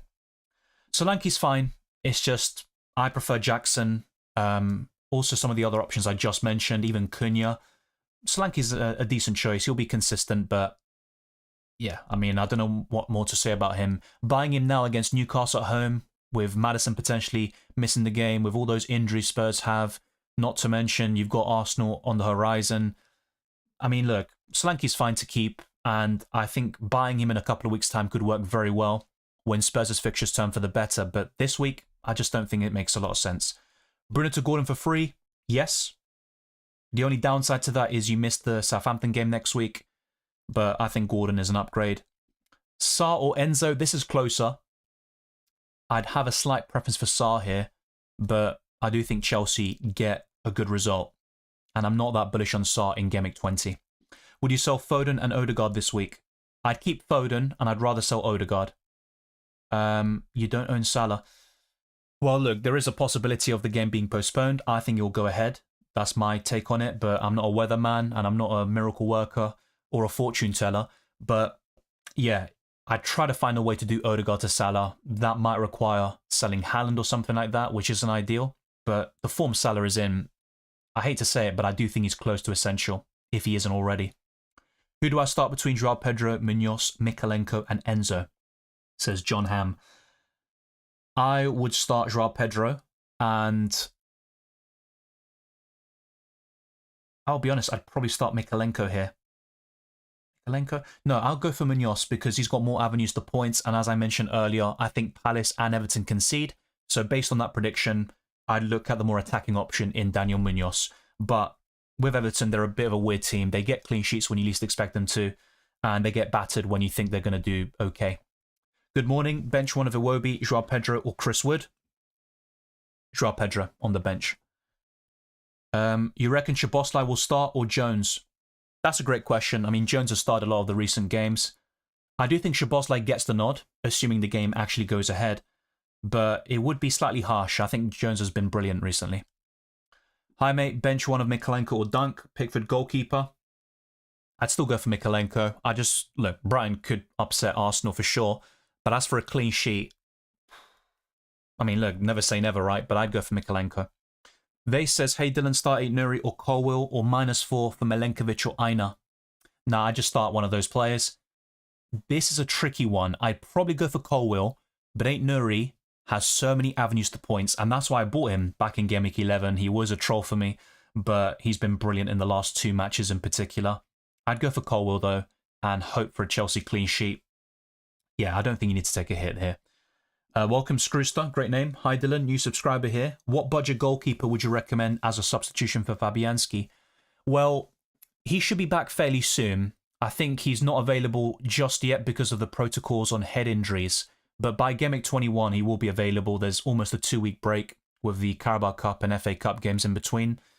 So I'd actually keep Fabianski, to be quite honest with you, and then reassess this in the future. Because right now, the best budget goalkeeper is Dubravka, but he's a short-term solution. You might do Fabianski to Dubravka, maybe enjoy a clean sheet or 2 in the next couple of weeks, but then Pope is back, and then Dubravka becomes just a nothing option, really. And then Fabianski returns, and then you're like, long-term, I probably should have kept Fabianski. So I think the best thing to do here is keep Fabianski and reassess this in a couple of weeks' time. If his injury is more serious and you need to make a goalkeeper change, then Dubravka is currently number 1 on my list, but I think it's a short-term solution, and you don't want that with a goalkeeper. Change Havertz to Gakpo.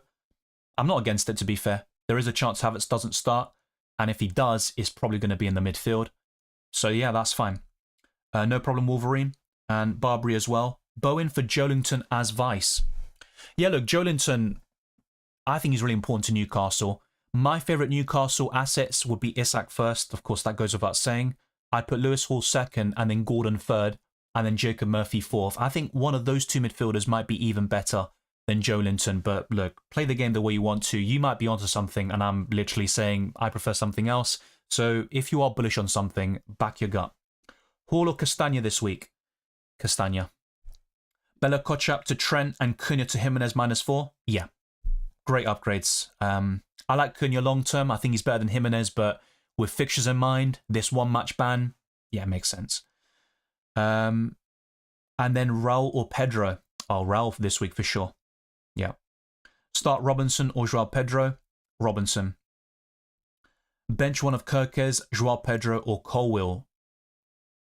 I would bench Joao Pedro from these three, but this is the thing. If you bench Colwill, will you end up regretting it too much? Like, the max you'll probably get from him is 6-7 points. With Joao Pedro, he can get 8 or 9 with a goal, getting bonus points along the way. I think his ceiling is the highest of the three in question, but I do think Chelsea keeping a clean sheet at Palace is more likely than Joao Pedro scoring against Arsenal.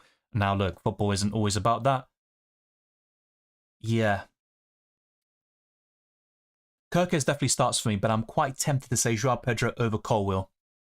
I'm going to stick with my original answer and say I'll start the two defenders, but a Palace goal against Chelsea, not out of the question, and if that happens, you probably get a 1 or 2 pointer by Colwill. So yeah, if you're not backing a Chelsea clean sheet, go for the attacker and start Kirkes too. That might be the safest option, to be fair. Start Hall or Rico Lewis? I'd go for Rico Lewis personally, despite Hall being in great form. I'd bench Ahmad, mate. I'd start Lewis Hall. Ivan says bench one, Trent, Gabriel or Joao Pedro. I'd bench Joao Pedro here. Yeah, wood for Pedro. I've done that move. Probably a bit too early. I might have done something else if I had waited a little bit. But yeah, great move. And by the way, the reason why I say that is because for my team and structure and future transfer plans, it does make it a bit more difficult to buy Gordon and Trent, which is what I'd ideally do. Buy Chris Wood or Trent? A lot depends on who you're selling for these players. So let me know and I'll give you a definitive answer. Without that context, I'd rather buy, I think, Trent this week. No worries, Vase. Rodgers is suspended, mate. He's red flagged. Any red flag player will not feature this week. Cunha, of course, is also suspended. We've got a few others here and there. But Rodgers is back in Gameweek 21. I would not be selling. Stephen Thomas says, did Madueke to Gordon and Solanke to Gakpo? Yeah, great moves. Solanke to Gakpo is a bit debatable because I think long-term Solanke might be better. But yeah, Madueke to Gordon is a massive upgrade. And on this current form, I think Gakpo is a good transfer as well. So yeah, I'm on board with it. John Paul says, hi Dylan, Trent and Chiwomi for Munoz and Cunha on a -4 with Chiwomi for the bench, therefore allow me to play a strong 4-4-2 formation. I see what you're doing, but I'd probably advised against it because Cunha long-term is a great solution despite the tough fixtures. He's back in Gameweek 21 and Daniel Munoz has the best fixtures for the next 8 game weeks. I'd probably keep what you have, mate. That's the way I look at it. This week, could the -4 pay off for Trent? Absolutely. But longer term, I'd rather keep that duo you have and find another way to buy Trent. Artham says, should I roll? Yeah. Yeah, this week your backline is absolutely fine. Maybe in the future you might consider selling Sanchez to Sales, Pickford or Raya. I mean, this week, for example, what could you do? Maybe Bruno to Gordon and then start him with Augusto. Maybe that's a possibility for you.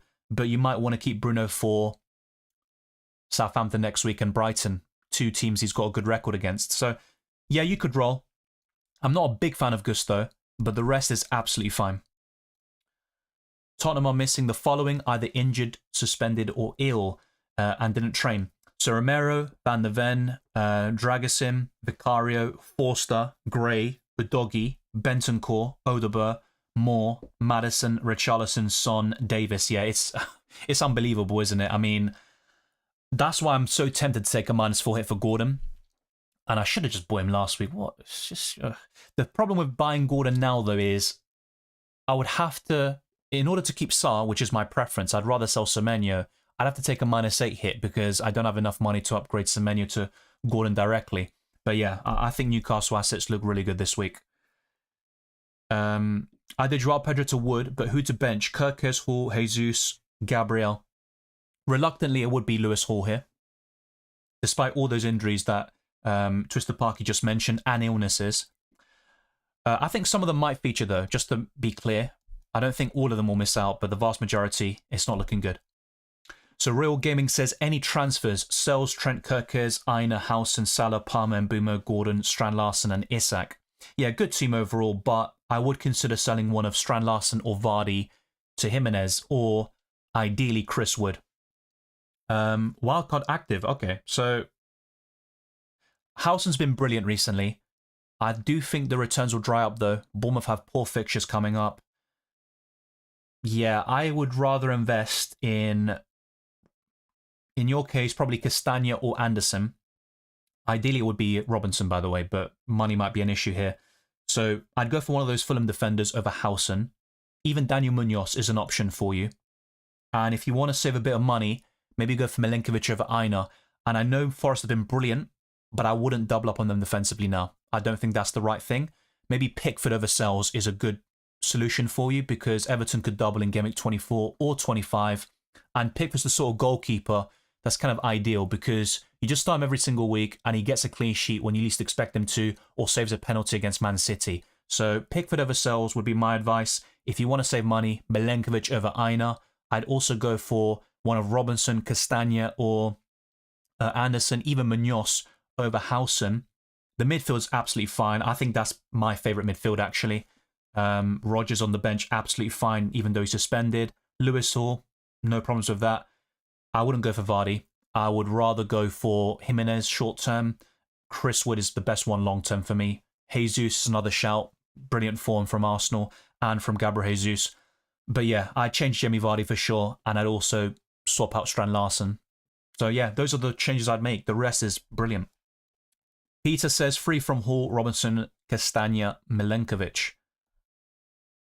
I'd be tempted to bench Castagna here since you've got Robinson already, but if you're bullish about Fulham against Ipswich Town, I don't really mind that defensive double-up, but I'd personally go for Hall, Robinson and Milenkovic and bench Timothy Castagna. Would you start Ahmad or Munoz? I'd start Munoz. Anything to do with Ahmad, I'm going to say the opposite. I don't see United doing anything against Liverpool. Not really nuclear. I think Lewis Hall's a better option than Bruno this week.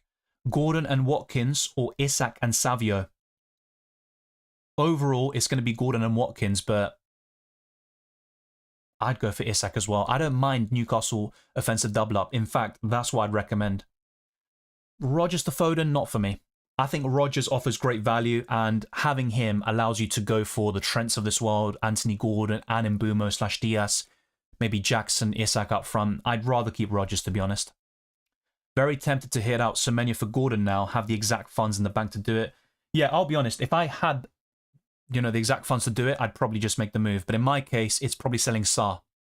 That's my issue. MacArthur says, hey Dylan, you tripled up on Chelsea, you sure about that? Well, not now. I mean, look, they dropped points in the last 3 games. When I first bought Colwill, Chelsea were flying, 5 games won in a row. Colwill wasn't too bad, by the way. He got a clean sheet against Everton, was on course for 12 against Fulham, then got 4 in the end. Not that bad, to be fair. Jackson's been the biggest disappointment for me, but I do back him in the long term to do well. If anything, it's Colwill that I'm least sure about, but Palmer and Jackson are absolutely fine, in my opinion. The only reason I'd sell Jackson is to basically be a cash cow to buy Gordon or Trent. So yeah, Jackson or Wood. I mean, if I'm buying one now, it's Chris Wood. And if you have Wood, Watkins or Joao Pedro, Aina or Castagna, it would be Watkins over Joao Pedro and Aina over Castagna, but yeah, they're quite close calls. Hi Dylan, would you do Enzo to Eze or Roll?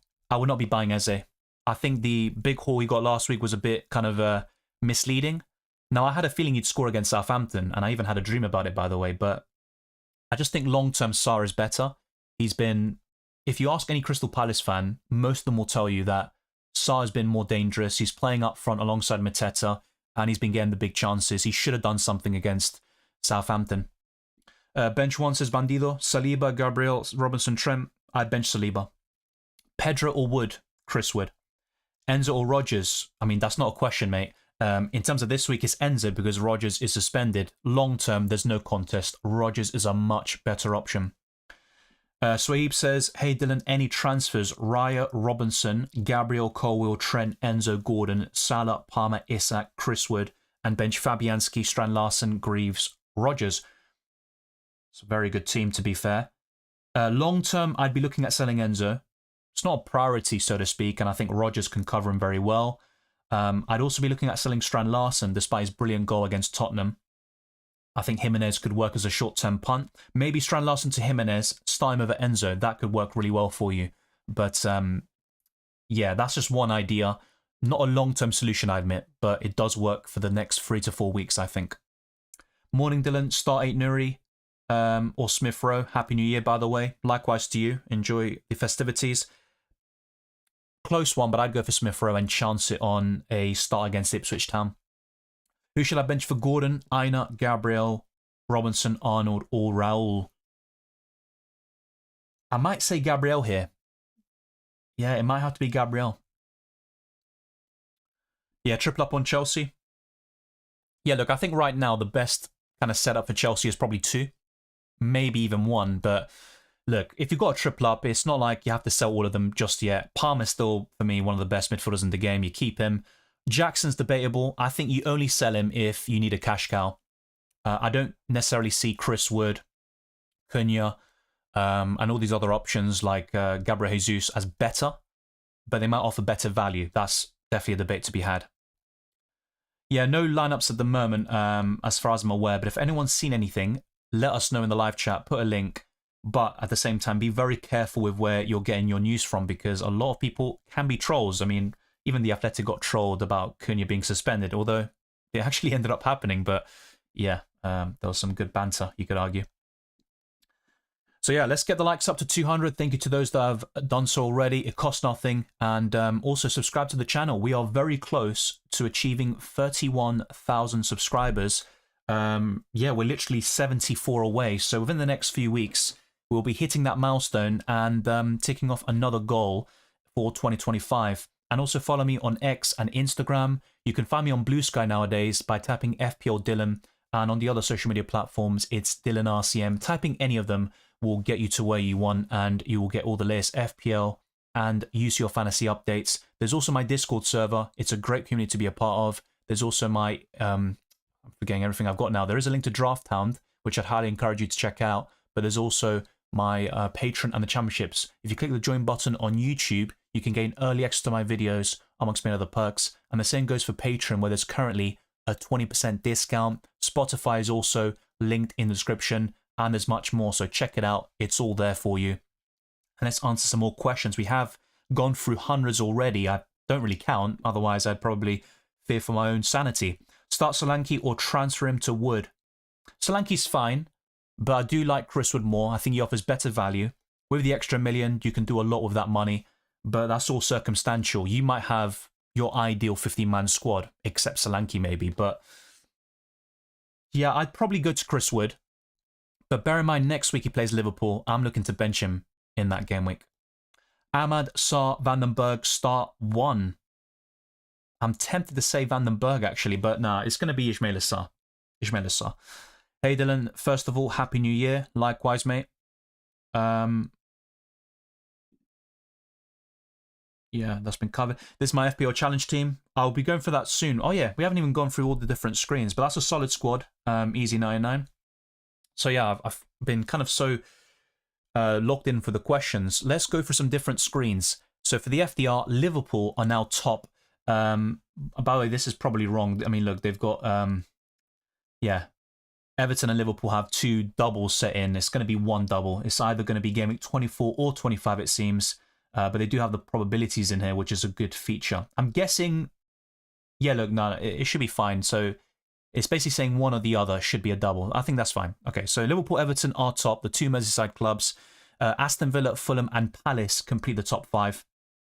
If we look at the bottom teams, we've got Wolves, Ipswich Town, West Ham, Leicester City, and Brentford. We've got some top teams in mid-table like Chelsea, Newcastle City, and Arsenal. As for predicted points, Salah is top with 8.6. The only thing that can stop him is the snow and amber warnings in the UK, specifically in Liverpool.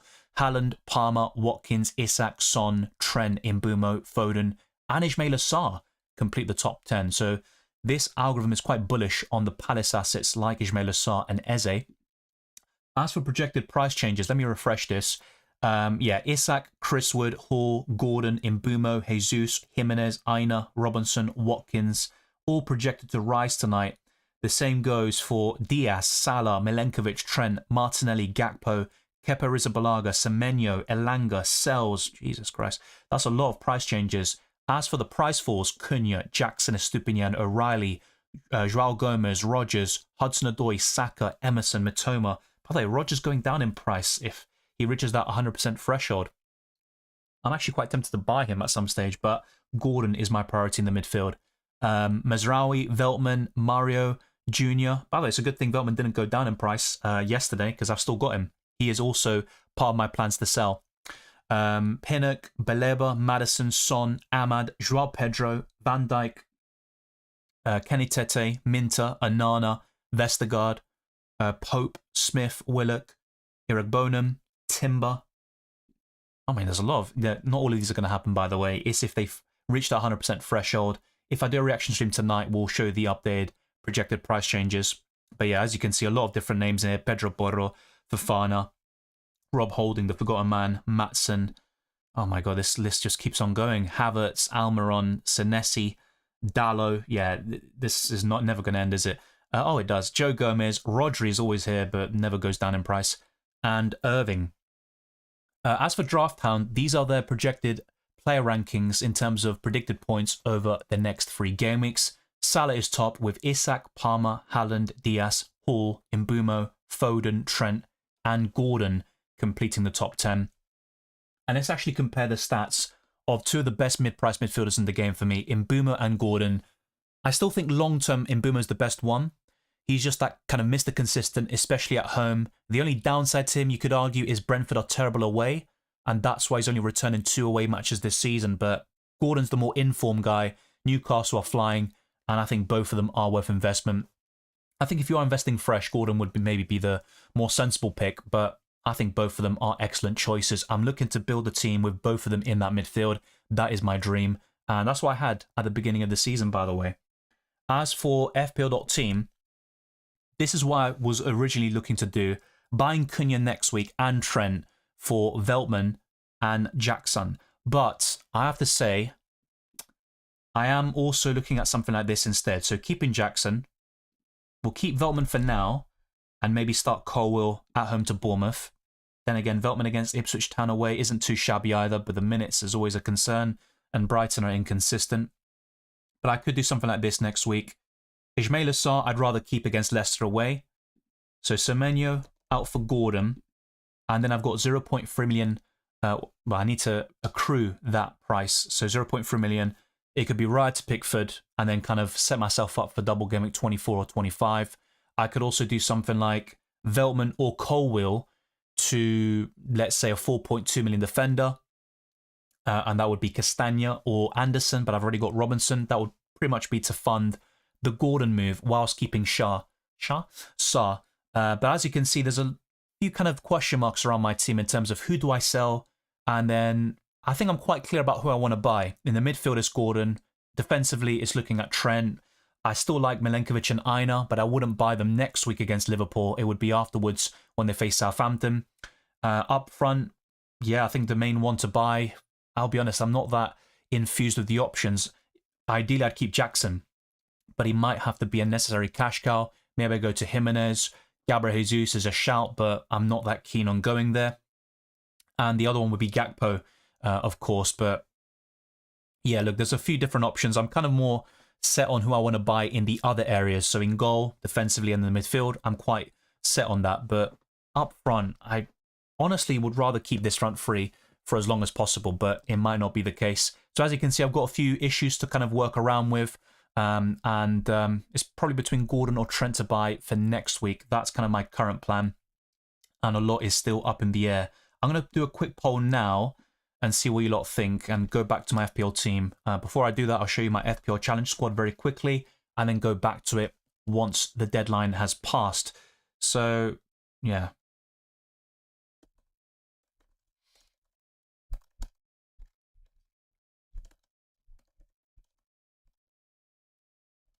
So as things stand, I don't see anything in terms of leaks or anything like that on Twitter, but I will keep you posted if I see anything. So it would be Sarr to Gordon this week. I don't like that. I'll be honest. I don't like doing it for a -4 hit. Plus bench Semenyo. Do I have enough characters? Just about. I'm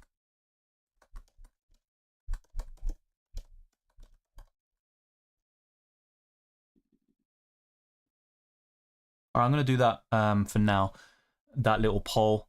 And there could be a captaincy one, since it might be a little bit more open this week compared to previous editions. So this is FPL Challenge. I've gone for Sells and goal, a back three of Trent, Robinson and Gvardiol, Salah as my captain, Palmer and De Bruyne, Isak and Watkins up front. And this week, the stipulation is new year, new chance, big chance created are worth 5 additional points, hence why De Bruyne is in there. Mbeumo crossed my mind. Anthony Gordon is a shout. I think defensively, Gabriel is still a good choice. But I'm kind of sticking, I think, with a lot of these players. That's my current thinking. I only got 53 points last week, and yeah, we'll wait and see. So apparently Son and Maddison are out. I don't think Son is a big miss, I'll be honest. It might sound a bit weird to say, but he hasn't been the same player over the last year. Maddison is a big miss, though, I think, with the creativity, having that option off the bench or starting the game. So yeah, that's a big blow. Newcastle will be licking their lips. Thank you, Payman Armin. Happy New Year. Yeah, Ahmad to Gordon for a -4. I'd probably do it. I still like Ahmad, though, as a budget midfielder to start every so often, like next week against Southampton, but Gordon is a massive upgrade. SOCLH says, hello Dylan, I'm surprised no one talks about Jesus. I bought him in as I think Arsenal score many goals in the next 3-4 games. I think the main reason why is because Gabriel Jesus has been an inconsistent player throughout most of his career, basically. I think in front of goal he can be left wanting at times, but recently, I mean, 6 goals in 4 games across all competitions. He's been on fire. Hopefully he continues it, by the way. And like I mentioned earlier, if I were to replace Jackson to buy Gordon or Trent, Jesus would be in my thinking. I'm just not fully convinced about it, and I still think Arsenal will struggle in certain games without their talisman Bukayo Saka. That air says, hey Dylan, start one of Joao Pedro, Colwill and Munoz. I think Joao Pedro has the high ceiling of the 3, but I'd probably start Levi Colwill and kind of chance it on a Chelsea clean sheet, which might be the wrong thing, to be fair. And look, if you're not backing a Chelsea clean sheet, by the way, do not start Colwill because you'll probably get 1 or 2 points from him. So if that's the case, you think Palace will score, go for Joao Pedro. Hey Dylan, bench 1, Saliba, Gvardiol, Van Dijk Hall. Reluctantly, it would be Lewis Hall. Start Enzo or Munoz. Probably Munoz. Start Ahmad or Joao Pedro. Joao Pedro. Wow, yeah, so buy Gordon next week, 63%. That is what people are saying. Interesting. If I want to use the manager chip on Liverpool double gaming, should I pop the triple captaincy on Salah this week? Yeah, good question. Now, you will have other opportunities later in the season. There will be a few more doubles around Game Week 34, I think, or Game Week 33, should I say. So that could be an option. I don't mind playing the triple captaincy on Salah this week. The only downside, though, is that with the amber warnings in the UK, specifically in Merseyside, there is a chance that the Liverpool game is postponed. So if you're happy with your vice captain, assuming that Salah doesn't end up playing, yeah, you can pull the trigger. It's just a bit risky this week from that perspective. But I'd be very bullish on Salah doing well against United. Are Elanga and Gibbs White being slept on? Perhaps they are. And look, at 5.1 million and below, or 5.2 now, can you find better value than Elanga? Maybe Jacob Murphy, and that's about it. Amad Diallo's fine. But yeah, look, for me, Chris Wood is the best attacking option for Forest.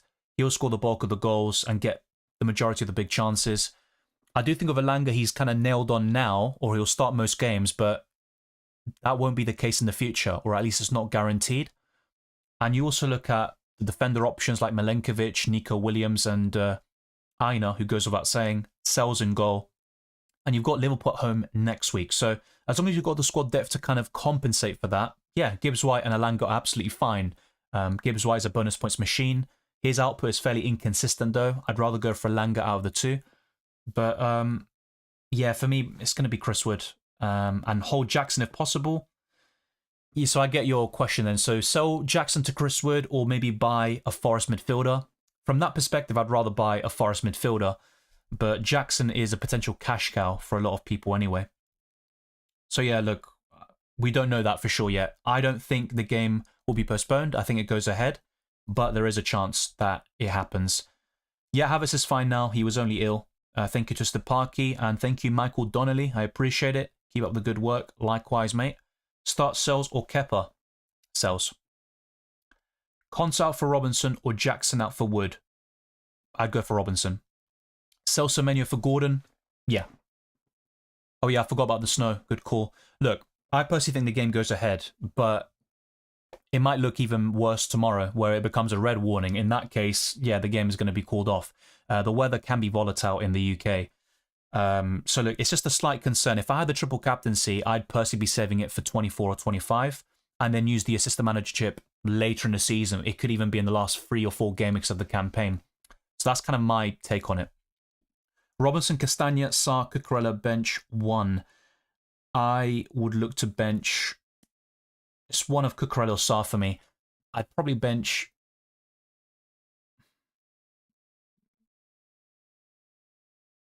Yeah, I think I might say bench Sarr. And it might be the wrong call, by the way. It might be. Yeah, Highland captain is right up there. Probably second or third in my list. I think Salah's top. Isak would also be in that podium. Yeah, I think Highland captain is a great shout this week. Good record against West Ham. Cunha to Jesus or Wood for a -4. Jesus is in better form, and he's the more exciting pick. I'm not going to deny that. And he plays in a better offensive team. But I'd go for Chris Wood personally.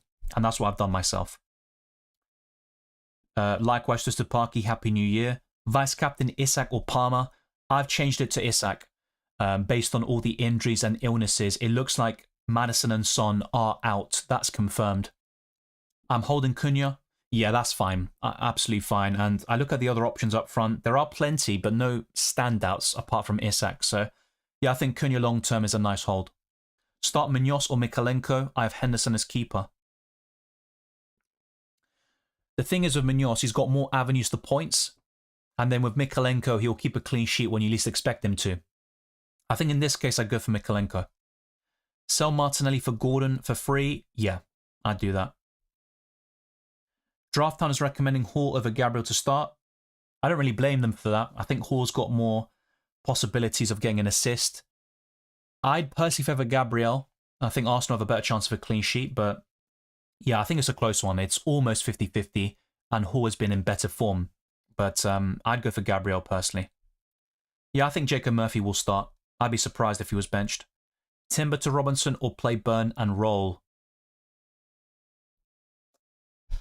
I don't think starting Burn is the worst thing in the world, but not ideal. It's not Lewis Hall we're talking about here.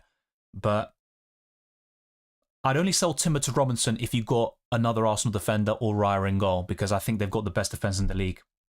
I think having no Arsenal defensive coverage is far from ideal.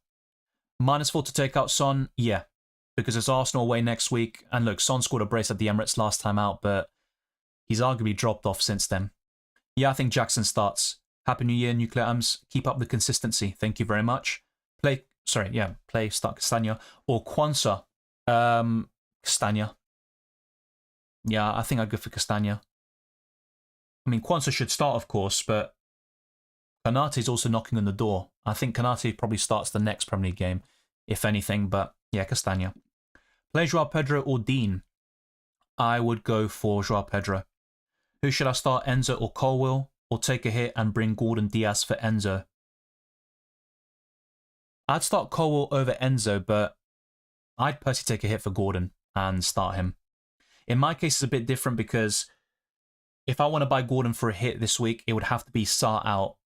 And ideally, I'd sell Semenyo instead of Sarr. But in your case, yeah, take the hit for Gordon. Rise my goalkeeper? Yeah, in that case, I'd go for Robinson.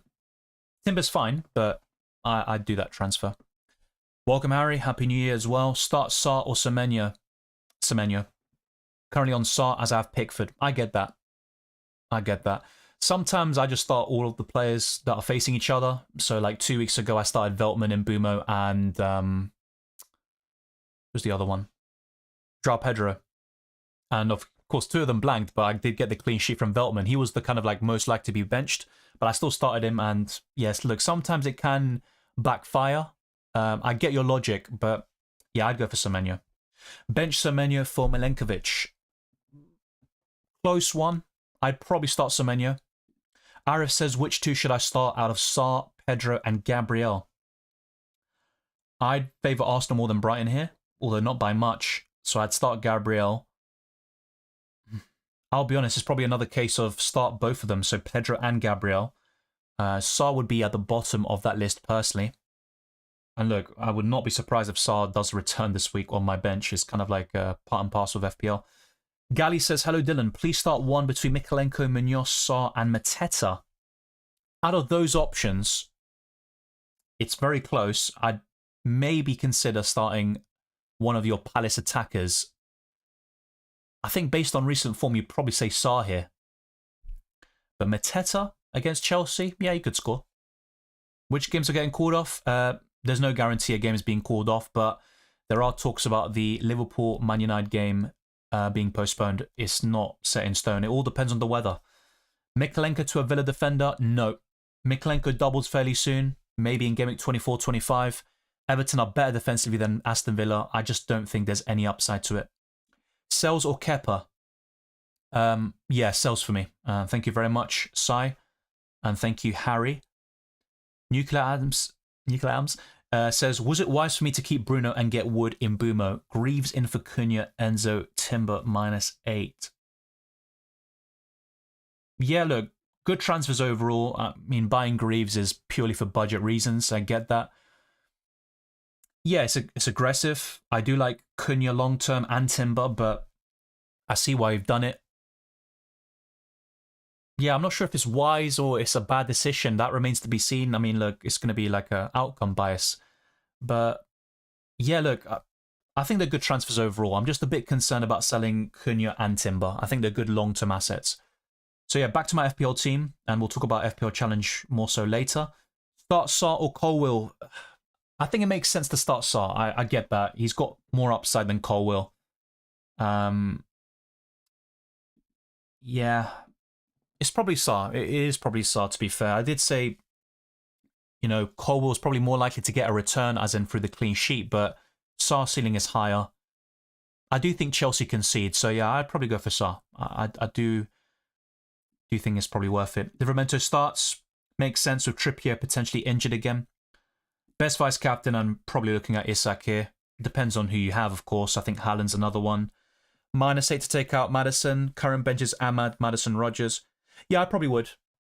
I'd take a hit. Not just for the Liverpool game being called off, which I don't think is happening unless someone's got something new to tell me.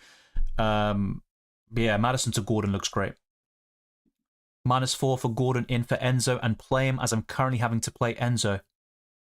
Not the end of the world to play Enzo, but I'd take the hit for Gordon. J. Braz says, hey Dylan, bench 2. Joao Pedro, Castagna, Robertson, Kirkez or Sarr. I would bench Ismaila Sarr and Joao Pedro. I'd start the defenders, which sounds crazy. Normally I wouldn't do that. I'd start Gabriel over Hall, but it's close. Sarr or Colwill? Sarr. As covered just a minute ago. Karam says start one of Rico Lewis, Bruno or Sarr. Rico Lewis. Miles says start Hall or Murphy. Probably Hall. More avenues to points, but Murphy in 60 minutes can do damage against Tottenham. He's done it before, albeit at St James's Park. Ali says start 3 from Munoz, Hall, Ahmad and Joao Pedro. So basically bench 1, Ahmad. I would not start him this week. RM Clip says Enzo, Mykolenko to Gordon and Bednarek. Bench Sarr for Semenyo. I see what you're doing, but I don't like going to Bednarek. I really don't like it. And Mykolenko will double fairly soon, maybe in the next 5 game weeks. I know what you're doing, but I'd find another way to buy Anthony Gordon. I would not be doing Mykolenko to Bednarek. It's not going to like backfire this week, I think, but longer term, you'd rather keep Mykolenko, and that's something I regret doing, selling him around 4 or 5 weeks ago.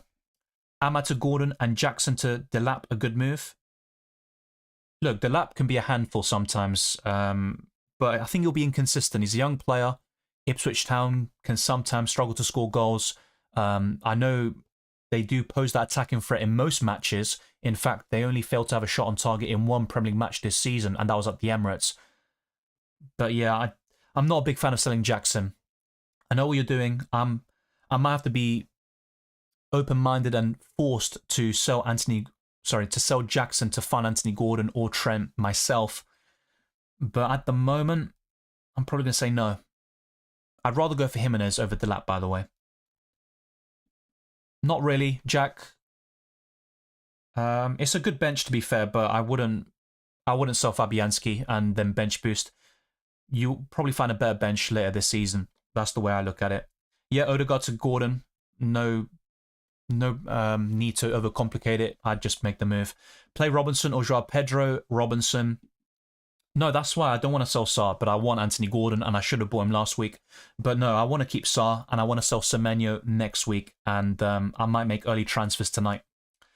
Demi says, Amma to Gordon and Jackson to Delap. Yeah, that's covered. Hello, Dylan. Please start one between Mikalenko, Munoz, Sarr, Mateta. That's also been covered, Gali. I would go for Sarr. Duarte says, Happy New Year, Dylan. I have 1.5 million in the bank. Want to sell Jota to enable Trent for Colwill. Who should I bring in for Jota? It involves a -4. Is it worth, or do I wait for next game week?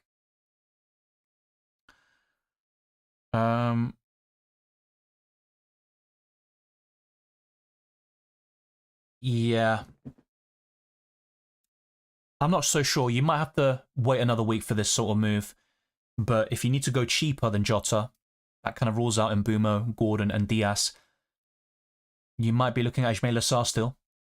Rodgers next week would be my favourite. So I'd probably keep Jota for now and then reassess. But you are on the right track. It's just this week it's slim pickings. Bruno to Gordon, Joao Pedro to Wood or Jesus. I'd go for Chris Wood. Raya to Sells all for free. Yeah. As long as you've got an Arsenal defensive coverage in there, like Gabriel, yeah, that's fine. Semenyo to Gordon, surely. I can't afford it. I can't afford it. That's why I've put in this scenario for this week.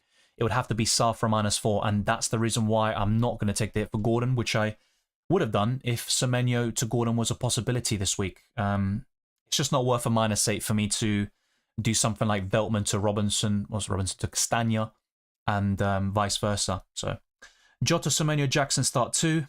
I'd definitely start Jackson. Jota's the biggest minutes risk. I'd probably still start him over Semenyo.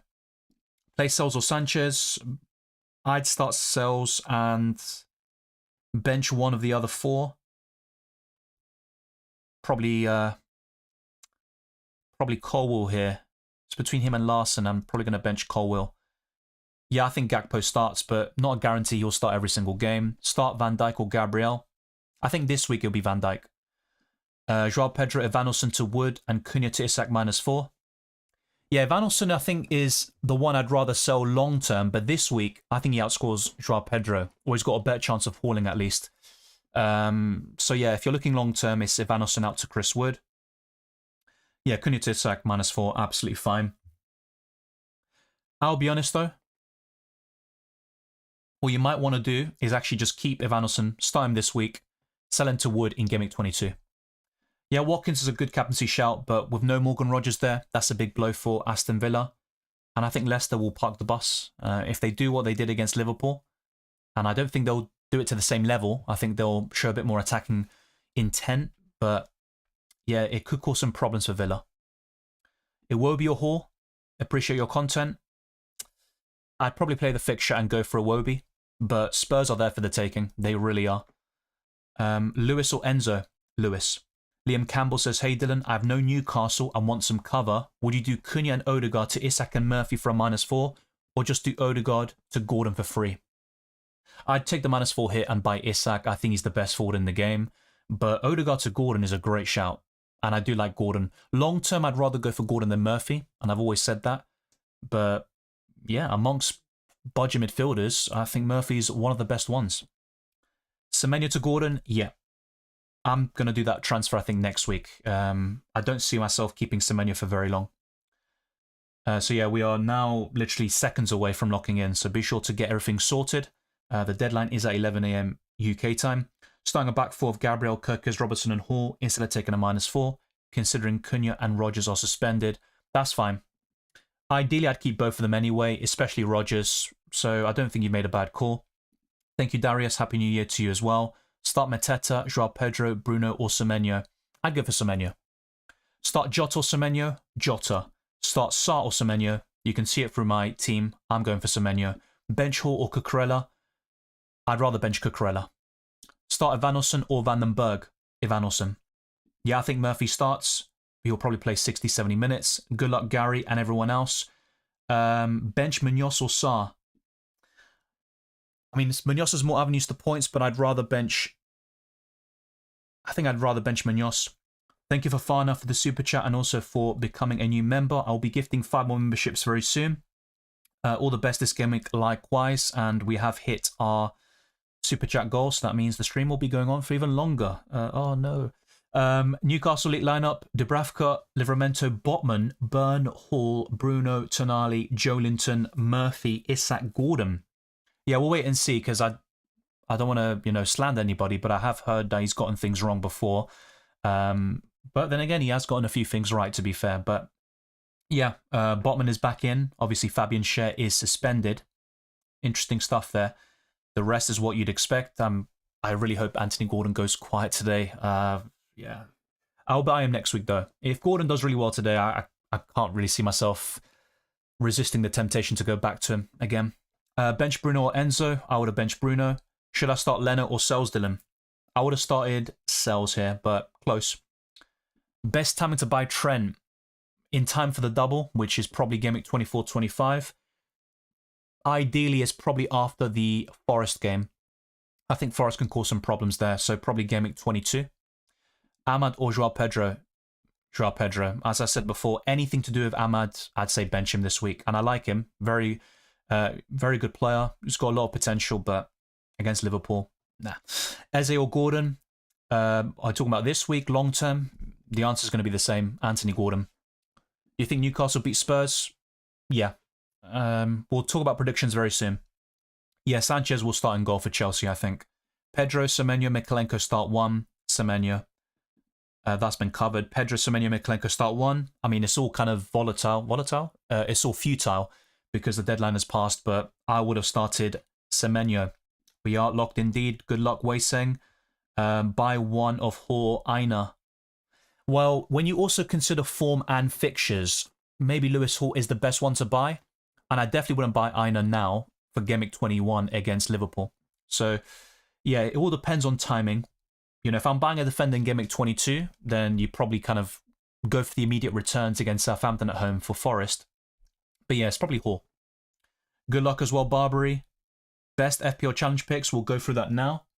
That's definitely debatable, but I'm going for the big chance creators like De Bruyne, Palmer and Salah. I think that's a strong midfield. Isak and Watkins up front. To be fair though, no Haaland. Watkins is more likely to get a big chance created. The same goes for Isak. But maybe Erling Haaland, finding a way to bring him into this team is the right thing to do. And of course the budget is unlimited. So yeah. That is my current 9-man squad for FPL Challenge. Alisson or Sells? To be fair, this week is probably Alisson, but long-term, Sells offers much better value. Yeah, I covered price changes earlier. Gordon is going to go up in price tonight, it looks like. All the best as well, Chase. Good luck, Safair. Also to Punjabi.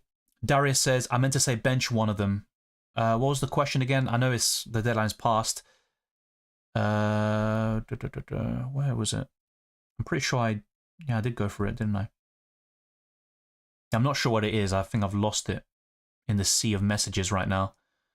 Let's see if I can get it. Thank you, FPL Diamond, for the positivity. I appreciate the kind words. Oh, yeah, start. I was to bench one of them. Yeah, I would have benched Bruno, mate. Anything to do with United players, bench all of them. That was my advice today. So if you've done that already, you're probably happy, but yeah. Good luck to all. Wishing you green arrows. Likewise, Napstars, and thank you for the super chat. Cylindra says locked in and good luck, Dylan. Decided to sell Kulusevski to Gordon, and now I've got triple Newcastle. Yeah, I had triple Newcastle in Game Week 1. It was very mixed bag for me, but I'm very, very keen on doing something similar. Let me actually show you some of my provisional transfer plans for Game Week 21. So yeah, Gordon in for Semenyo. And yeah, unfortunately, to buy Lewis Hall, it just requires selling Jackson.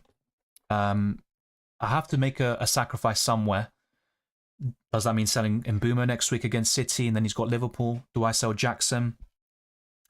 But yeah, ideally, I'd triple up on Newcastle even next week, but it's kind of difficult. I look at my transfer plans. I know what I want to do. I want to buy Gordon for Semenyo, but how do I make that possible? Do I buy, I don't know, Robinson for Veltman? I keep saying Robinson. Castagna. You know, if I could have done even Mikalenko, that would be perfect because I've got an Everton play in place for a double very soon, but I don't have enough money to make that possible. I don't want to sell Robinson, to be honest. Maybe Raya for Pickford. Not a big fan of goalkeeper hits, but could work out long term.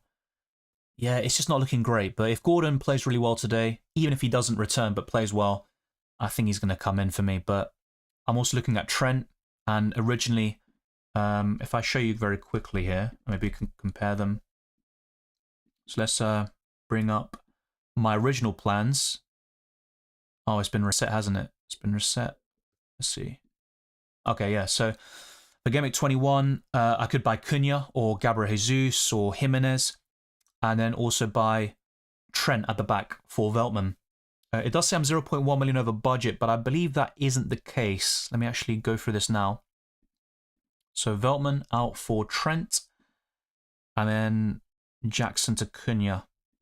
Yeah, I've still got enough money. In fact, I've actually got 0.1 million in the bank. So yeah, I could actually afford this. And I do like Cunha long term. He would be my favourite kind of second or third forward in the game. And this is probably my ideal front line. The only issue, though, is Cunha has terrible fixtures. I mean, we've got Newcastle away, Chelsea away, Arsenal and Villa at home, Liverpool away. I think Cunha can return in 2 of those games, but yeah, I think some blanks are to be expected. Bournemouth away isn't easy. Fulham at home. Then it gets obviously better, but yeah, the next few fixtures look rough for Wolves. But Cunha has been brilliant all season. There are links with Arsenal, by the way, but yeah, I don't see that happening, to be quite honest with you. I've gone for the wild card. Do you think Jesus or Gakpo is the better differential? I would have been more keen on Gakpo, but having said that, Gabriel Jesus has been on fire. He's got a higher ceiling than Gakpo, that's for sure. And if you are looking to play the assistant manager chip around Gameweek 24-25, that's something else to weigh up because you might find yourself selling Gakpo if you're really keen on buying Arne Slot, which sounds crazy to say, but that's FPL for you this season. It's close, but I'd probably favour Gakpo a little bit more. Sai says, good luck all. Thanks for answering my queries, Dylan. No worries, mate, and hopefully it all goes well. I've started Hall over Enzo. Yeah, I would have done that as well. For one game week, Savio or Eze? Are we talking about this week? If so, then it's Savio. Surely everyone has Salah captain this week, right? Well, not everyone, but a lot of people, yeah. The effective ownership will be crazy. I think in terms of top 100k captaincy, it's going to be over 80%. That's why I didn't even bother with the captaincy poll this week. I bench Gabriel. For who, though? Maybe it's going to be a good thing for you. Pedro or Semenyo? Semenyo this week, but I am looking to sell Semenyo very soon. I did not save the transfer. Gordon to blank, please, and Semenyo to Cook, hopefully. I really hope so. And then I'm looking at making that switch. But yeah, the form Gordon is in, Spurs are there for the taking. Ange Postecoglou is stubborn. It's a recipe for disaster. Team locked. Kirk is in for Veltman. Bench Colwill. Yeah, fair enough. I'm not that keen on Kirkis now, I'll be honest with you. I think Bournemouth have some tough fixtures, but Kirkis and Howson are still decent defenders to buy. It's just, I'd rank the likes of Munoz, Robinson, and all these defenders I've talked about, Lewis Hall, Aina, Milenkovic, even higher. But yeah, Kirkis is fine. I captain Son. Oof, well, yeah, he's not playing today, it looks like, according to the reports. As long as you've got Salah vice-captain, unless the Liverpool game's postponed, then you're in big trouble. But yeah, vice-captaincy is very important. Thank you, Papa J. Bench, Pedro Semenyo covered. That's my team. Raya, Vandenberg, Trent, Hall, Semenyo, Palmer, Salah, Sarr, Jackson, Wood, Isak captain. Yeah, good team. And if Brentford keep a rare clean sheet, that'll be a nice play to play Vandenberg in your starting 11. In Gameweek 21, I want to bring a Palace player. Would you bring Munoz or a midfielder such as Sarr or Eze? It depends who you sell as well. I know, I'm not trying to sit on the fence, by the way, I'm just being honest, because that is really influential in terms of what's the best course of action. In isolation, I'd probably say Munoz is the better one to buy, but yeah, I think it just depends on who you sell. I'm not that keen on Eze, by the way, despite his big return last week. So that's been covered as well. Should I keep Welbeck? I was planning to start him against Ipswich and bench Wood against Liverpool. Well, he could be back next week, but it just seems like a week-to-week basis where they're assessing him. There is a 2-week kind of rest here for a lot of players, of course, with the FA Cup and Carabao Cup games in between. So for now, if he's still got Welbeck, I'd keep him and reassess. But I did talk about Welbeck this week, actually, in my transfer tips, and I said he's a sell. How are you planning on getting Gordon in before tonight's price change? Well, that's what I'm showing you on screen right now. Well, I was very recently with FPL.team. That's my problem, my dilemma. The easiest thing to do would be to downgrade Jackson, but I'm not that keen on doing so. I might just kind of stomach it. You know, there's going to be a price change, so be it. I think Semenyo's also going up, but that doesn't really impact me at all. But yeah, it could be right to Pickford and then set myself up for double Gameweek 24/25. I could also buy a 4.2 million defender for Veltman, who's projected to drop down in price tonight. I could sell Colwill, but I'd rather keep him than Veltman, to be fair. There's a few things I could do. It's just nothing screams out to me as the obvious, and that's the problem with Sarr and Semenyo. I know Sarr is a better option for now, but he's also more expensive, and it makes it more difficult to just buy Gordon outright. So it'd probably have to be for a hit, unless I just say, you know what, I'm just going to sell Sarr and forget about it. Man United cooked. I predict 4-0. Yeah, so do I. Let's go through them now. Spurs versus Newcastle. I'm going to go for a 3-1 Newcastle win. Aston Villa versus Leicester. I'm going to go for Aston Villa 3, Leicester 2. Bournemouth Everton. Oh, this is a difficult game to predict. 2-1 Bournemouth win. Palace Chelsea. Chelsea have a great record against them, but of course they were held to a draw earlier this season. I'm thinking about 1-1 here. Yeah, 1-1. Man City West Ham. You know what? I'm going to go for a 3-0 Man City win here. Southampton versus Brentford.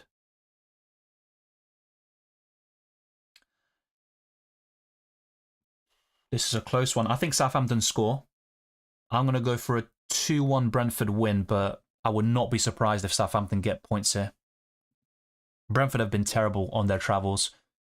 I just think their individual quality will get them through it, but not convinced. Brighton Arsenal. Now, I did say recently I think Arsenal will drop points in one of the next 2 games against Brentford or Brighton. To be fair, they impressed me against Brentford. They shouldn't have conceded, made a few mistakes in the build-up to that goal, but dominated the game from start to finish.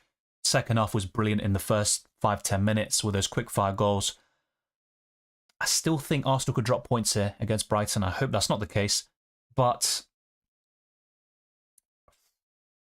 I want to say an Arsenal win. But I just think Brighton are such a weird team. Like, they've been in poor form themselves, but they seem to step up against the best teams in the country. I'll go for a 2-1 Arsenal win. 2-1? 2-1 Arsenal win. You know what? 2-0 Arsenal win. Please, don't let me down. Fulham versus Ipswich Town. I think it's going to be cagier and tougher than we'd expect. I'm going to go for a 2-1 Fulham win. Yeah, Liverpool 4-0 against United. And then Wolves Forest. I'm going to give Forest a 1-0 win here. So yeah, those are my predictions. And yeah, some of them are a bit like, I'm a bit unsure. But there you go. Nothing new there really, is it? So yeah, thank you to those that have liked the video and subscribed. Let's keep on plugging away at the likes and getting it close to 200. That'll be massively appreciated. And I'll be gifting 5 more memberships now. I gifted 5 at the beginning of the stream too. All right, that's what I did. Thanks and good luck. Doing Raul to Mateta last week was depressing. Yeah, to be fair though, Jimenez getting 9 points against Bournemouth was not on anyone's bingo card. So yeah, predictions are all done. Let me know what you think. Unrelated question, Android or Apple? So look, I started off with Android. I had a Sony phone. My first smartphone, by the way, was in 2015. Is that impressive? I don't know. Let me know. It took me a while to get in on that wave. I did buy an iPhone like 2 years ago, and I am in that kind of Apple ecosystem. In fact, I've got a Mac right now, which I'm using to stream, and I bought the mini Mac, the M4, and going to try it out. I'm probably going to say Apple, but look, there are some things I don't like about it. Like, I do think Android, I mean, I don't know. I'm just saying Apple because I've got it right now. I think it's a really close one. But yeah, it's probably going to be Apple. There's more updates with Apple. That's obviously one positive. I did not expect a question about technology, by the way, and phones. But yeah, look, with Android, the good thing is a lot of phones are like very good value and they have some good specs on them. But yeah, it just depends as well on what kind of phones we're talking about. Like maybe the kind of premium high-end phones. It's definitely debatable. Yeah, Munoz does interest me, but I'll be honest, he's not like in my priority list. Defensively, I'd rather buy Trent, but it does require downgrade elsewhere. Maybe Jackson to Jimenez, Jesus, or Cunha. And then in the midfield, Gordon. I think those two are just like bigger priorities for me. Yeah, maybe. And maybe Gordon gets jinxed against Arsenal. I honestly don't care about that. But yeah, ideally I'd wait. Like FPL-wise, no jinxing, involved. The kind of logical thing is to kind of wait a little bit. Yeah, I think Sarr could return against Chelsea, then blank in the plum fixtures coming up. That's definitely possible. But yeah, I hope Sarr returns next week, but not now. If you can't afford Trent, is settling for Konate when he's fit and available a good entry? Yes, that's a great point. And to be fair, I think you're absolutely spot on. That's something else I'm looking at, by the way. But in my case, I'm still probably going to have to... Let's actually talk about this. I'd still probably have to do something like Jackson out to Cunha. So let's play around with this a little bit. Gordon in for Semenyo. I could go for Konate in for Veltman. This would be for -8 though. And look, I've still 0.3 million over. That's not ideal. Konate, wait, how does that work? It says free transfers made. Have I made a mistake here?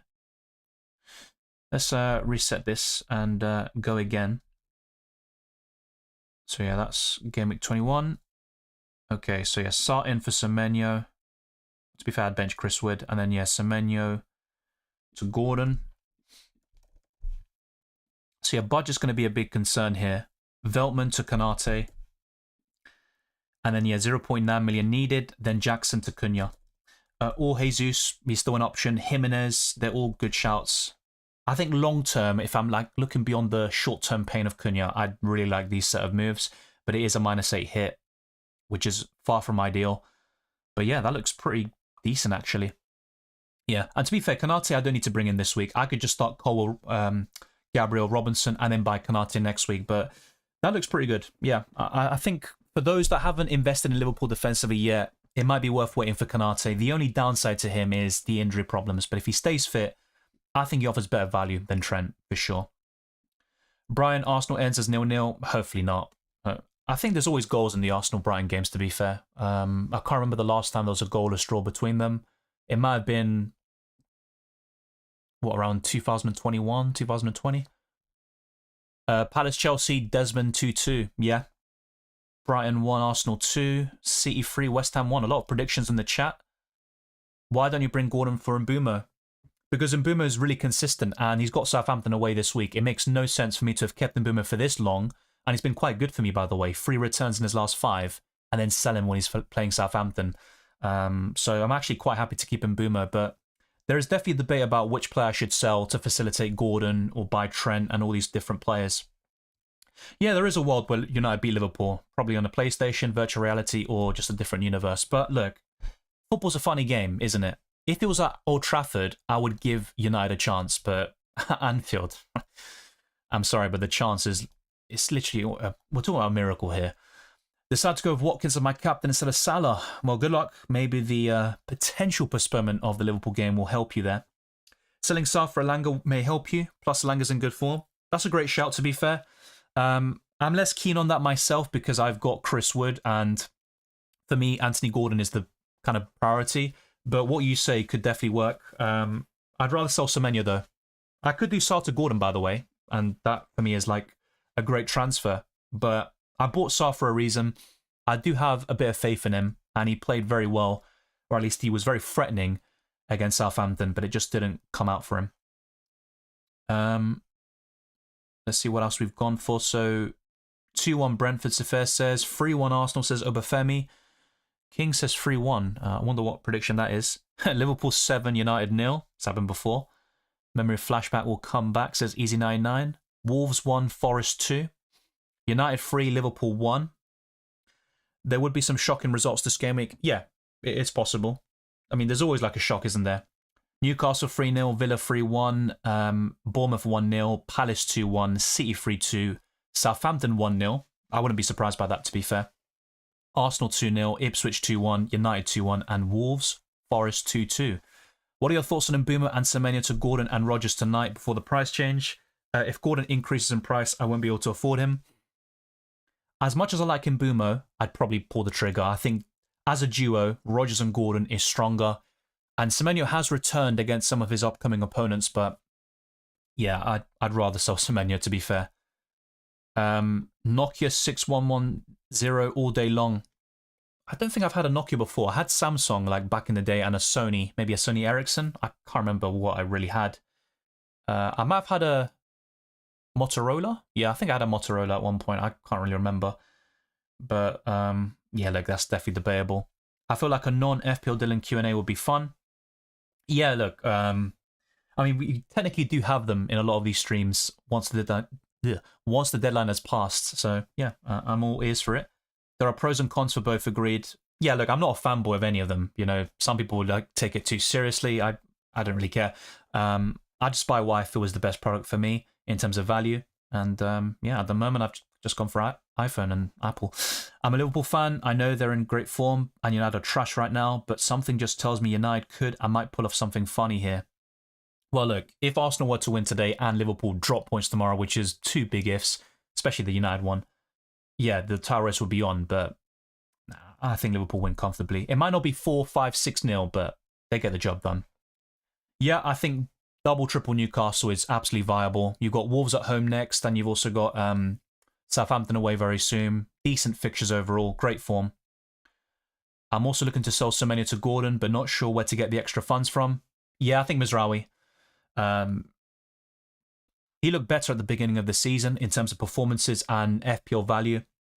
I'd sell Mizraoui to a cheaper defender. If you had to pick one to beat the price rise tonight, who would you pick out of Diaz and Gordon?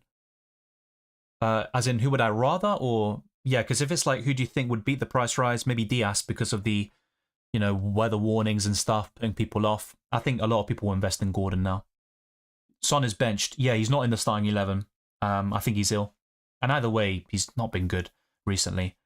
Yeah, I could get Cunha and Trent Sefer. Yeah, exactly that. Unfortunately, though, it means selling Jackson, which I'm not a big fan of, but just to show you one more time. Oh, yeah. I've already showed you, haven't I? I am on the screen still. Yeah, these were my original transfer plans. It says I'm over budget, but that isn't the case. If you actually look at FPL website here very quickly, you can see I've actually got 0.1 million left in the bank whilst buying Cunha. Wait, am I stupid? I'm stupid. Yeah, I can't buy Gordon, but I can buy Trent at the back. Let's see actually if I can make this possible as well. Semenyo, yeah, I can easily afford Gordon that way. And I've got enough money to then buy Kanate for Veltman in future weeks. Not ideal, you know, with Veltman or Colwill starting next week, but they've got good fixtures on paper, especially Veltman. But yeah, I could maybe do something like that. Then buy Kanate for Veltman.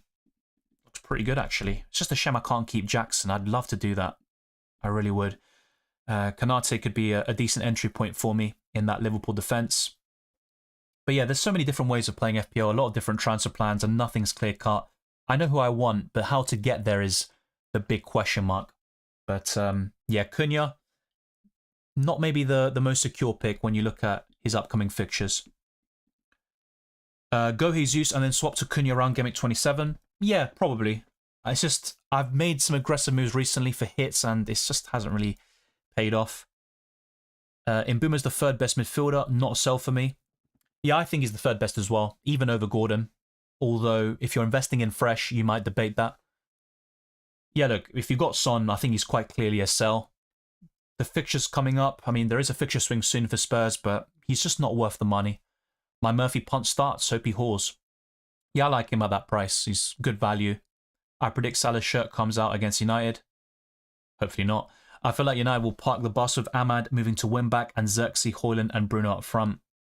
I mean, they need to think of something quite creative, and hopefully Amarin gets his tactics spot on and we get an actual competition, because I don't want a bloodbath. Well, to be fair though, if Liverpool were to win, yeah, just smack United, who cares? But United come for a 0-0 draw at Anfield. Yeah. I mean, what else? They're not going to go and attack it. I mean, that would be a bad decision. Hey Dylan, thoughts on how FPL should commemorate Salah statue if this is last season? Nah, no statue. Piss off. Bye-bye. Tista Vargy says 3-0 Newcastle, Villa 2-1 against Leicester, Bournemouth 1-0, Palace Chelsea 1-1, 3-0 City, 2-1 Brentford, 2-1 Arsenal, 1-0 Fulham, 5-0 Liverpool and 1-0 Forest. Yeah, I've got similar predictions as well for most of them. I have a Nokia C21, Motorola G2 from 2014, a Samsung 10 quid and an iPhone 7. Wow. Yeah, like I said, I wasn't really a phone user until like 2015. Before that, I was just an innocent kid with his laptop, I guess. No, I wasn't. Good luck, Dylan, and everyone. Likewise, LFC. Very well. You much of a gamer? Yes. If so, what are you playing at the moment? Cyberpunk 2077 or 2077. It's a great game. I know it had its issues at launch, but I've put a lot of hours into that now. Good story, great side missions, very good open world. Yeah, I love the game. I have Joelinton as a differential. Yeah, he's not my favourite, but look, he's a differential, right? And I think it's a good time to invest in these kind of low-owned picks and really go against the grain. Are you saving the manager chip for a double game week? That's my current plan. And because I've used my triple captaincy on Haaland already, yeah, the plan is to use the assistant manager chip on slot in game week 24 or 25, but it's not set in stone. How can you afford this team and still have 5 million left over? Is your team value 105 million or what? Well, I don't have 5 million left over, mate. I'm not sure what you're on about. My team value is like 103.9 million. In terms of pure spending power, it's roughly 102 million. I definitely don't have 105. Yeah, Newcastle Spurs lineups are out now. I'll go through them very quickly. Spurs playing a back five. What other option do they have? Arsenal fan here, but sometimes United are Tottenham 2.0, hoping they show some dignity here and get a draw at least. Yeah, but like, whenever you kind of count on Spurs, for example, to help you out, they're not going to do it. So, yeah, United, they're in a bad state right now. I do think their manager's good. Is he the right fit? We'll wait and see. I think you can't judge too much yet. Ultimately, though, the owners would have known, getting Amarim, into the side, he's going to want to play his formation and his style. So you get what you pay for. Van Hector Munoz, Enzo Tassar next game week. Yeah, I like those moves. I'm not as bullish on Palace as I was last week because obviously Southampton at home was a great fixture, but Leicester away is good. And yeah, I think they're still worth investment. I certainly wouldn't triple up though. Check that Spurs team, Dylan. Yeah, I don't want to. I don't want to because I didn't buy Anthony bloody Gordon. I should have just done it last week. But yeah, that was my mistake. Okay, let's go through the lineups. Oh, God. So yeah, I've got Newcastle. Yay. And let's go through Spurs'. Oh my God. Okay, so let's go to the home team. So Tottenham have lined up with Austin in goal, who hasn't made a senior appearance in his career. Pedro Porro, Dragusin, Gray and Spence. Okay, it's not too bad, said no one ever. Bergvall, Sarr, Kulusevski, Johnson, Solanke, Werner. I mean, look. Yeah, it's not looking good. It's not looking good, but there is some room for optimism. Hopefully Newcastle have an off day, and yeah, I mean, I don't really care. Who cares about Tottenham now? Piss off. Let's go to Newcastle's team here.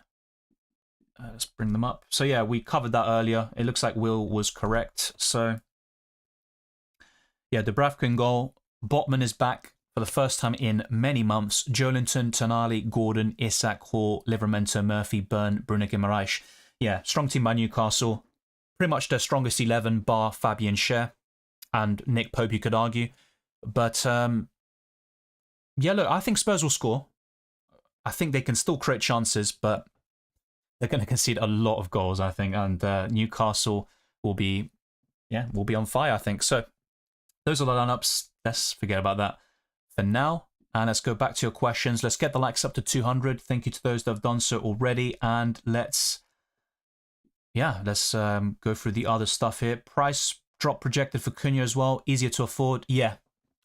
It's just long term, I think Cunha's the best one to buy for me up front if I am to sell Jackson. But at the same time, maybe it is worth in my case to go for a short-term punt like Gabriel Jesus or something like that. Newcastle Hall today.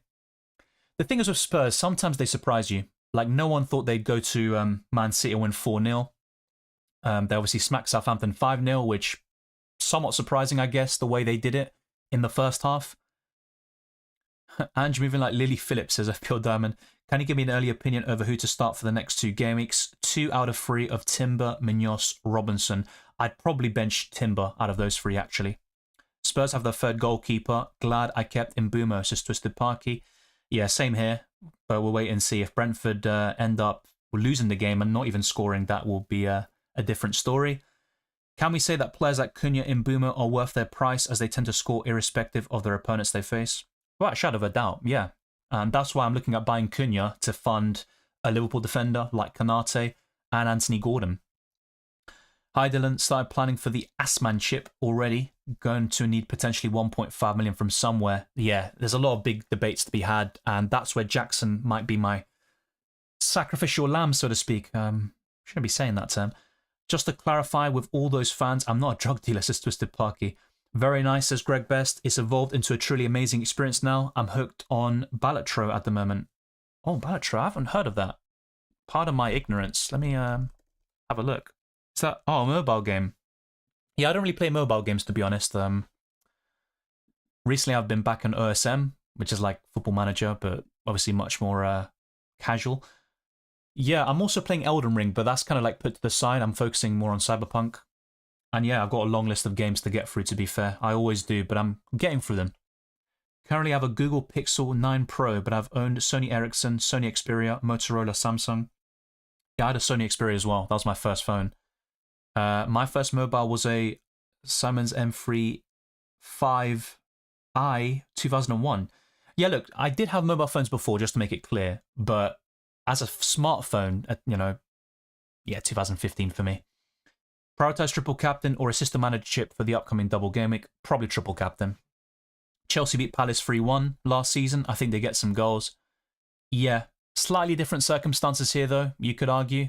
Palace obviously had Roy Hodgson back then, who was on the chopping block. Bissouma, Son and Maddison on the bench. Yeah, that's illness related pretty much. But look, they can come off the bench and make an impact, especially the 2 attacking players. Newcastle, yay. Just a thought, how many differentials should a team have within its average template team? I don't think it's something to really put like an exact figure on. I wouldn't necessarily fill my team with differentials, unless you're really chasing and don't care at all, just want to have some fun. I think 3 or 4 is fine, maybe 2. It just really depends on what sort of manager you are, who these differentials actually are. I wouldn't just go for a low-owned player for the sake of it. I honestly think Cunha will always be a good option regardless of the fixtures. Might want to downgrade Jackson for him to free up funds for a move elsewhere. That's my current plan, and I talked about it in my team selection. It allows me to buy Gordon and potentially Konate, and I've still got a bit of money left in the bank, so that might end up being my move. And because Cunha's going down in price and Gordon's going up, I don't actually need to make a transfer today. It pretty much negates itself there. Spurs lineup is a disaster waiting to happen. Look, I actually have a feeling, I'm not saying Spurs are winning, I still think Newcastle win, but I think Spurs might be better than you'd think.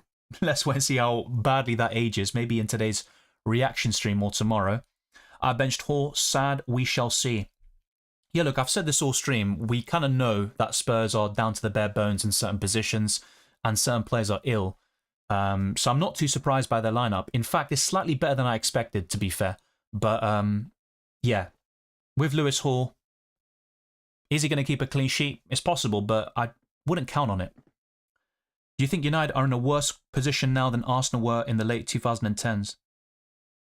I would say so, because United are currently 14th. They're losing 3-0 at home to Bournemouth. They're losing so many games every single week. I know Arsenal were terrible around 2018-19 under Emery and then Arteta for a little bit, but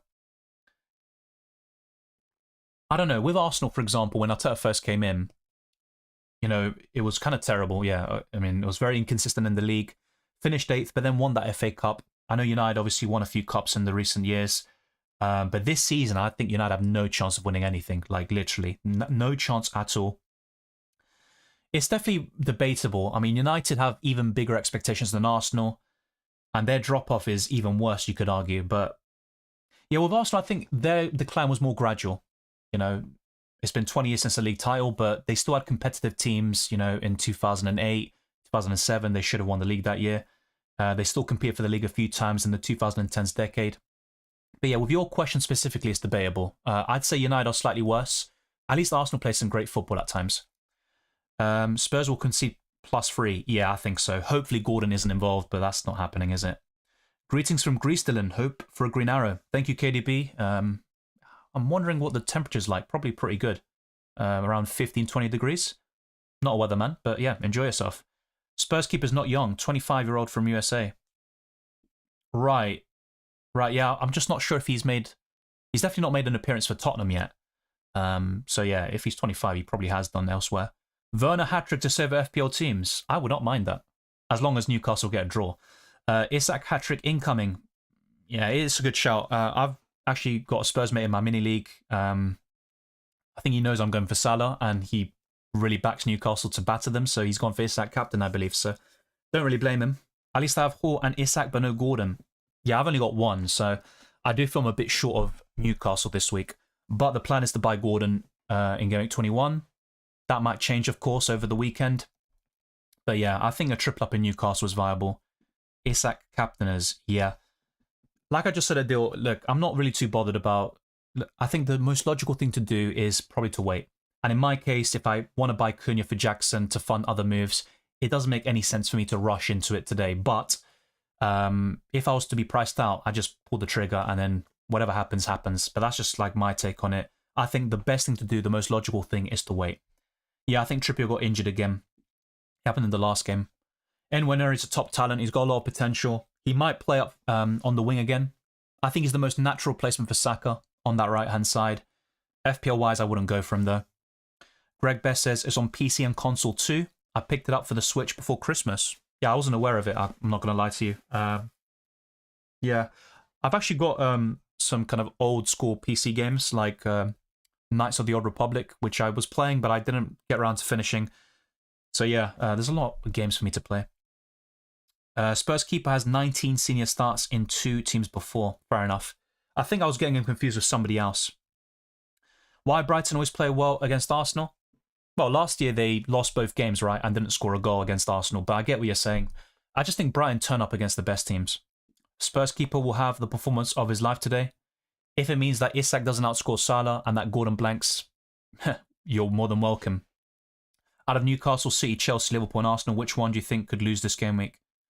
The most likely would be Chelsea, and then probably Newcastle. Look, Arsenal could drop points against Brighton for sure, maybe even lose, but yeah, it's probably going to be in that order. Chelsea, Newcastle, Arsenal, City, Liverpool. I just don't see Liverpool dropping points. You should definitely finish Elden Ring, 10 out of 10 game. Only issue is quest lines are hard to spot without some guide. Yeah, I'll be honest, when I first played it, I spent so much time exploring, I didn't actually go through the castle you're supposed to and have that boss battle. So by the time I did it, I was overpowered and I didn't easily beat him, but I had a bit of room for maneuver with my health. I think I should have captained Isak. I was going to look at it, but got distracted. Isak was in my top 3 for the captaincy. I'd arguably put Haaland above, and I think Salah's still the best. Yeah, Spurs look terrible now. That's, not up for debate, but what about United? They're there for the taking too.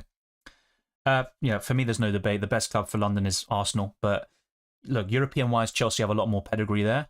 That's one thing you definitely would say Arsenal lack, but they have won European trophies before, just not the big ones like the Champions League. Is it possible Tottenham have put their lineup today with the Carabao Cup game in mind? Yeah, somewhat, but some of their players have been ill, like Son, Maddison, etc. I mean, with Spurs, they're not going to get relegated, unfortunately. Their best chance for a trophy this season is that Carabao Cup. Then it comes down to the FA Cup, maybe Europa League, but yeah, I think you are probably right. They are looking a bit at that had that game as well. Membership time, yes. KOTOR, oh man, that takes me back. Great game. I've got both of them downloaded, ready to play. Also the first Witcher game. Yeah, Cunha's got an injury at the moment, but he should be back in time for Gameweek 21. That's what the latest reports indicated.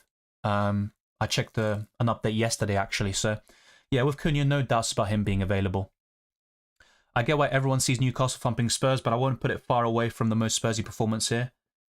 That's what I mean. I wouldn't be surprised if Spurs get a result today, like a draw, even a win. I mean, look, I think Newcastle, they should win. If they don't, they'll be kicking themselves.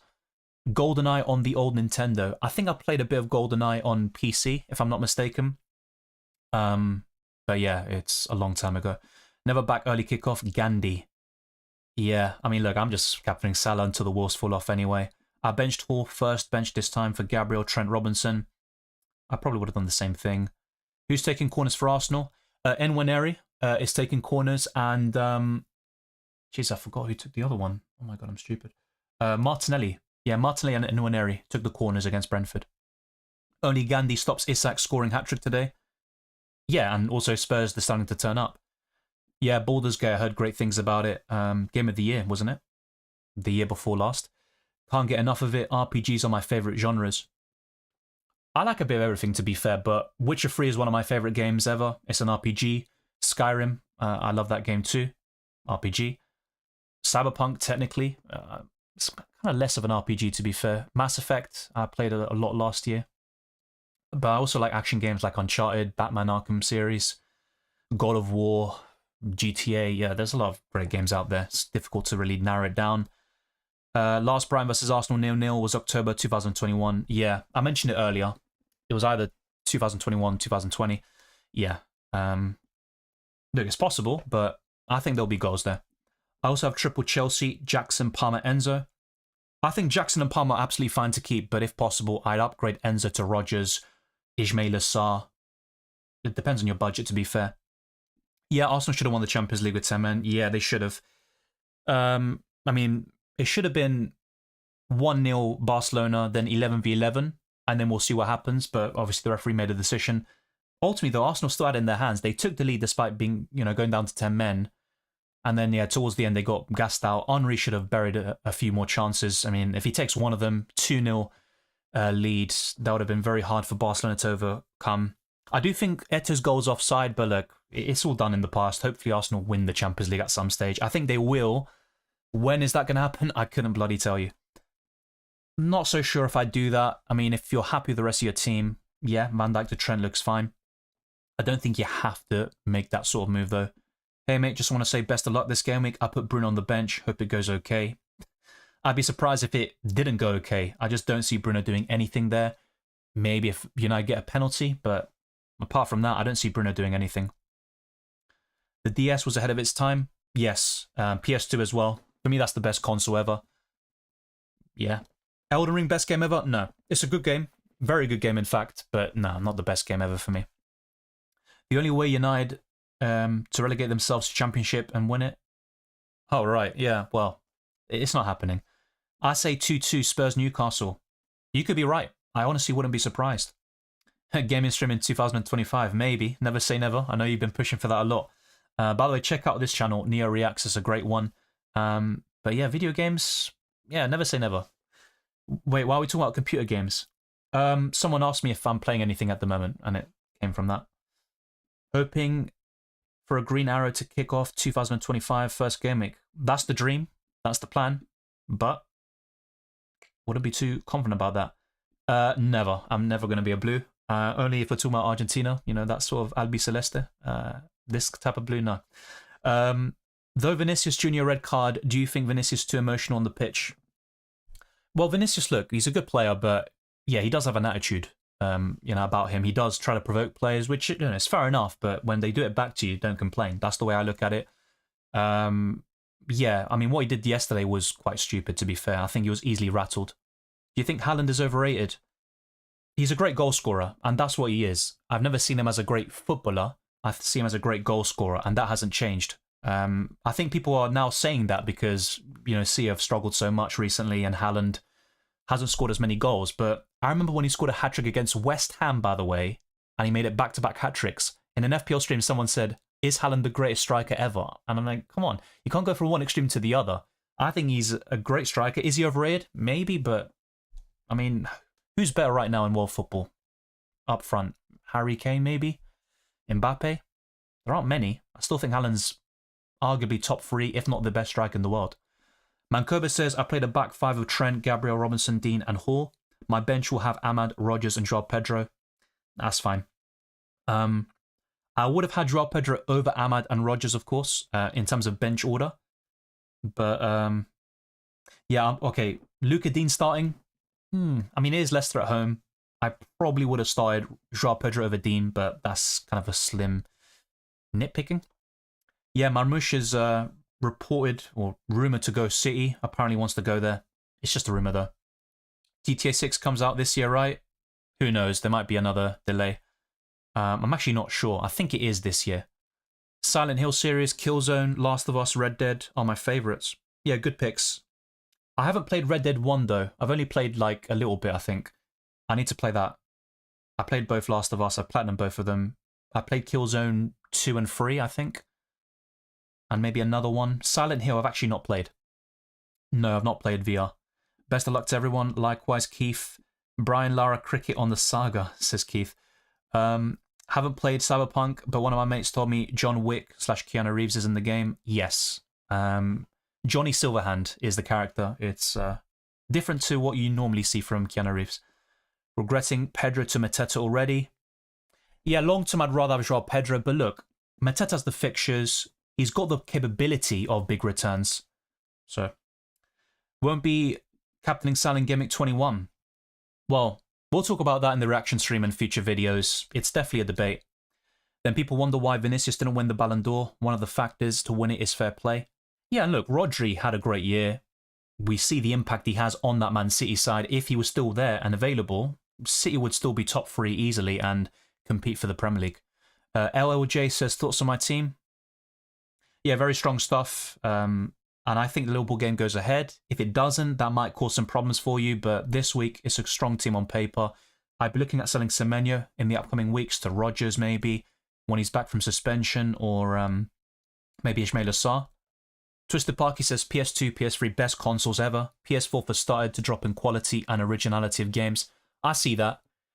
The PS4 itself, though, is a good console. And it also, let's not forget, with the PS2, as good as it was, and also the PS3, great catalogue of games, they didn't have cross-game chat like Xbox did, Xbox 360. So, you know, the PS4 introduced that.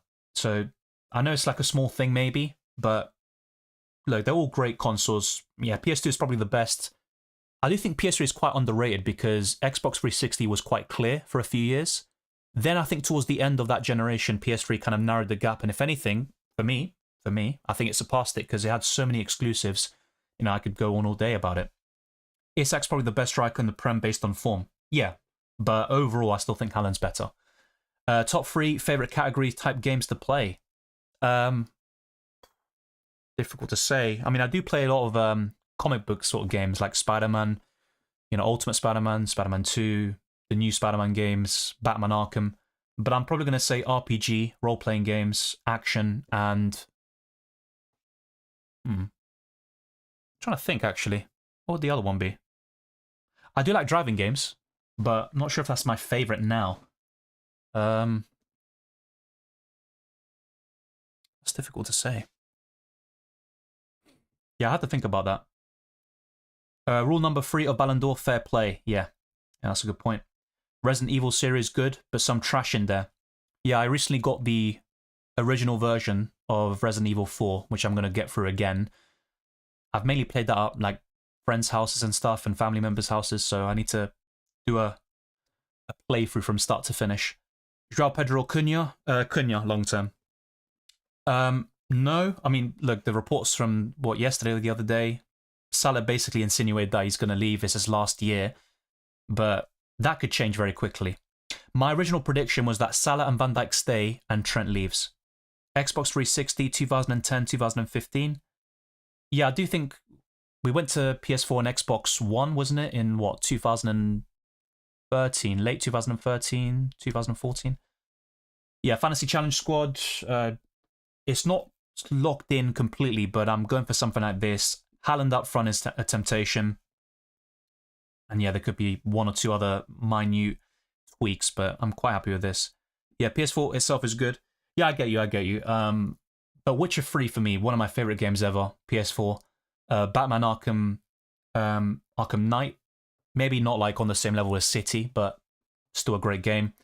I do get what you're saying though, like apart from those two, like what else is there? I mean, I can think of games, but like elite games, maybe Spider-Man, Ghost of Tsushima, to be fair, really good game. Cyberpunk counts as PS4. I think there are some really good PS4 games, just not as many. I get what you're saying. I mean, it depends. I mean, the price is much better now for PS5, but I mean, what games do we really have now?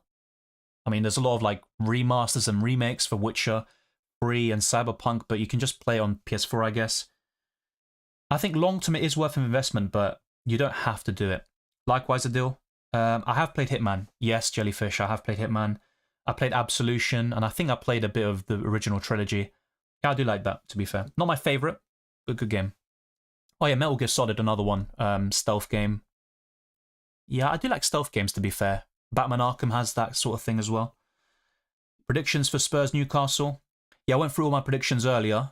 I went for 3-1 Newcastle as well. Yeah. Need for Speed. I haven't played it too much, but I've got some games in my catalogue. It's good. But yeah, with racing games, I like F1. You know, I used to be an avid F1 fan. Yeah, there are some good racing games out there. I'm more into sport mobile games, football, racing, snooker. That's fair.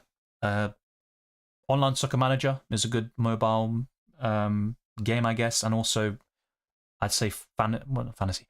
Football Manager, FM, is pretty good too, but that's more so on your computer/console. Whoever said Brian Lara Cricket, I agree. The original one on PS1 was the best. Joff. Yeah, look, I'll be honest, I haven't played that one, but I've heard good things about it. There are so many games. PS1 as well. That started it all, you could say. Your top 3 favourite Arsenal moments? Well, a lot of them would have been before, you know, how do I say this? In like my early years when I'm like literally a baby or a little kid, and I'm not going to remember much, but I do remember going to the title winning parade in 2004. I don't know how. I was like 5 years old back then, but yeah. That would have been like one of my favourites, winning the league at White Hart Lane and the preceding title celebrations in London. Difficult. I mean, look, in recent times, if I had to pick one from recent times, it's probably winning the FA Cup and ending that 9-year trophy drought, because, yeah, there was a lot of criticism towards Wenger. Yeah, and I just think that was really important, and it also started quite a lot of FA Cup wins until 2020. So that was another good moment, but if I'm being honest, most of them are going to be in the glory days, right? And I don't remember much of it, unfortunately. Top 3 Arsenal moments. Yeah, winning the league at White Hart Lane, winning the league at Old Trafford, and I'll go for that, ending the trophy drought with an FA Cup and starting a spree of FA Cups and Community Shields, but I want more now. That's just being honest. Mohit says, Dylan, I believe Luis Diaz is angling for a new contract too. He's unhappy with his current wages. I think he'll stay. And look, who's he going to go to? Maybe a lot of clubs will be interested, but better than Liverpool? Yeah, I haven't watched Squid Game Season 2 yet, but I did watch the original. FIFA Ultimate Team? I haven't even got the new FIFA, so not for me. I've hardly played any games this year, still finishing DLC Resident Evil 7. Play FPL all the time now. Yeah, this is technically a video game, isn't it? But, well, just a game.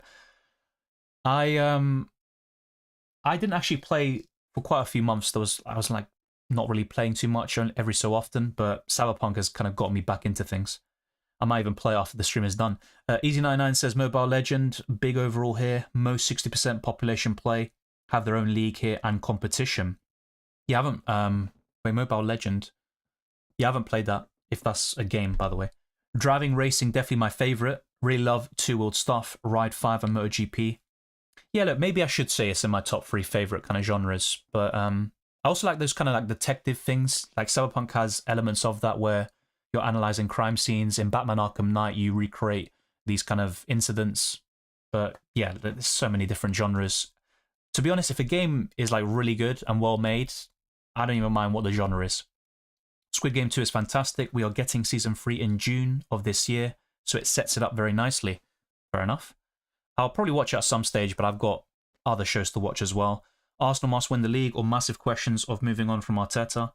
Yeah, look, I've been quite consistent on this. I think Arteta's done a great job, but is he the man to take Arsenal over the line? That remains unanswered, and if anything, the evidence suggests he isn't, but yeah, I do think he is a good manager, and he's got the potential to be a great one. I'd rather keep him, and I think he can win a trophy or two this year, but Arsenal should be aiming to win the league. I completed Pro Evo 2010 over 10 years. Last trophy was complete 10 seasons. I did 1 season every year trying to sign players. United signing all the time. Wow, maybe United are your second team, secretly, Twisted Parky. 200 likes, thank you, lads. Oh, I actually wasn't aware of that. Thank you to those that have been liking the stream, and we have hit our target.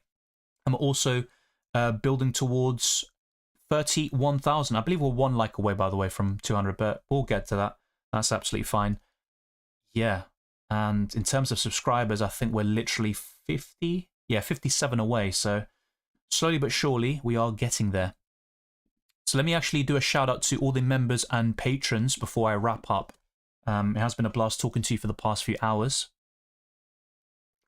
And yeah, very shortly we'll be drawing to a close, but there could be a reaction stream tonight. If not tomorrow, I'll keep you posted on it.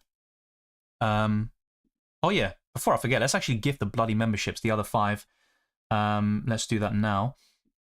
So, let's gift the other 5 here. So let's see who ends up getting it. They're completely randomly allocated by YouTube. I don't know what their criteria is, but there you go. Sefer, Napstars, Natasha, Linus, and Rai Soprano, or Ree Soprano. Congratulations, enjoy it. Early access to my videos and also many other perks like priority reply to comments.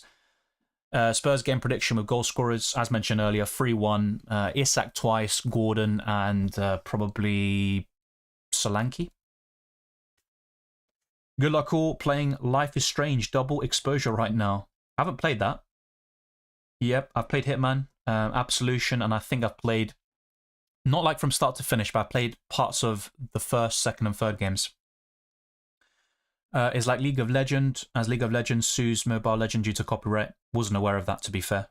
There's a lot of different games. I'm not really a big fan of mobile ones, generally speaking, but there are some decent choices. That's why I love Matt Reeves' Batverse. Robert Pattinson is the perfect detective Batman. Yeah, look, Robert Pattinson, you know, back in the day was seen as Twilight Boy, and myself, when I saw him, I didn't think he was a bad actor, but I thought, yeah, like, you kind of have that kind of preconceived notion about him, but in the last 7 years, he's been picking these kind of low-budget films and interesting projects, and he's actually shown to be a pretty good actor. So, yeah, I like the new Batman film as well. The Penguin show was also really good, and I'm quite confident about the second and third films. But, yeah, look, I'm also a big fan of the Dark Knight trilogy. As a Batman film, you could argue the new one's better, but as an overall film, the Dark Knight is so hard to top. Twister Parky says, United are my second team, but Brian were not in the game. Fair enough. Fair enough. Whoop whoop, thank you, Dylan. No worries, Napstars, and thank you very much for the super chat earlier. Well deserved. Safair says, cheers, Dylan.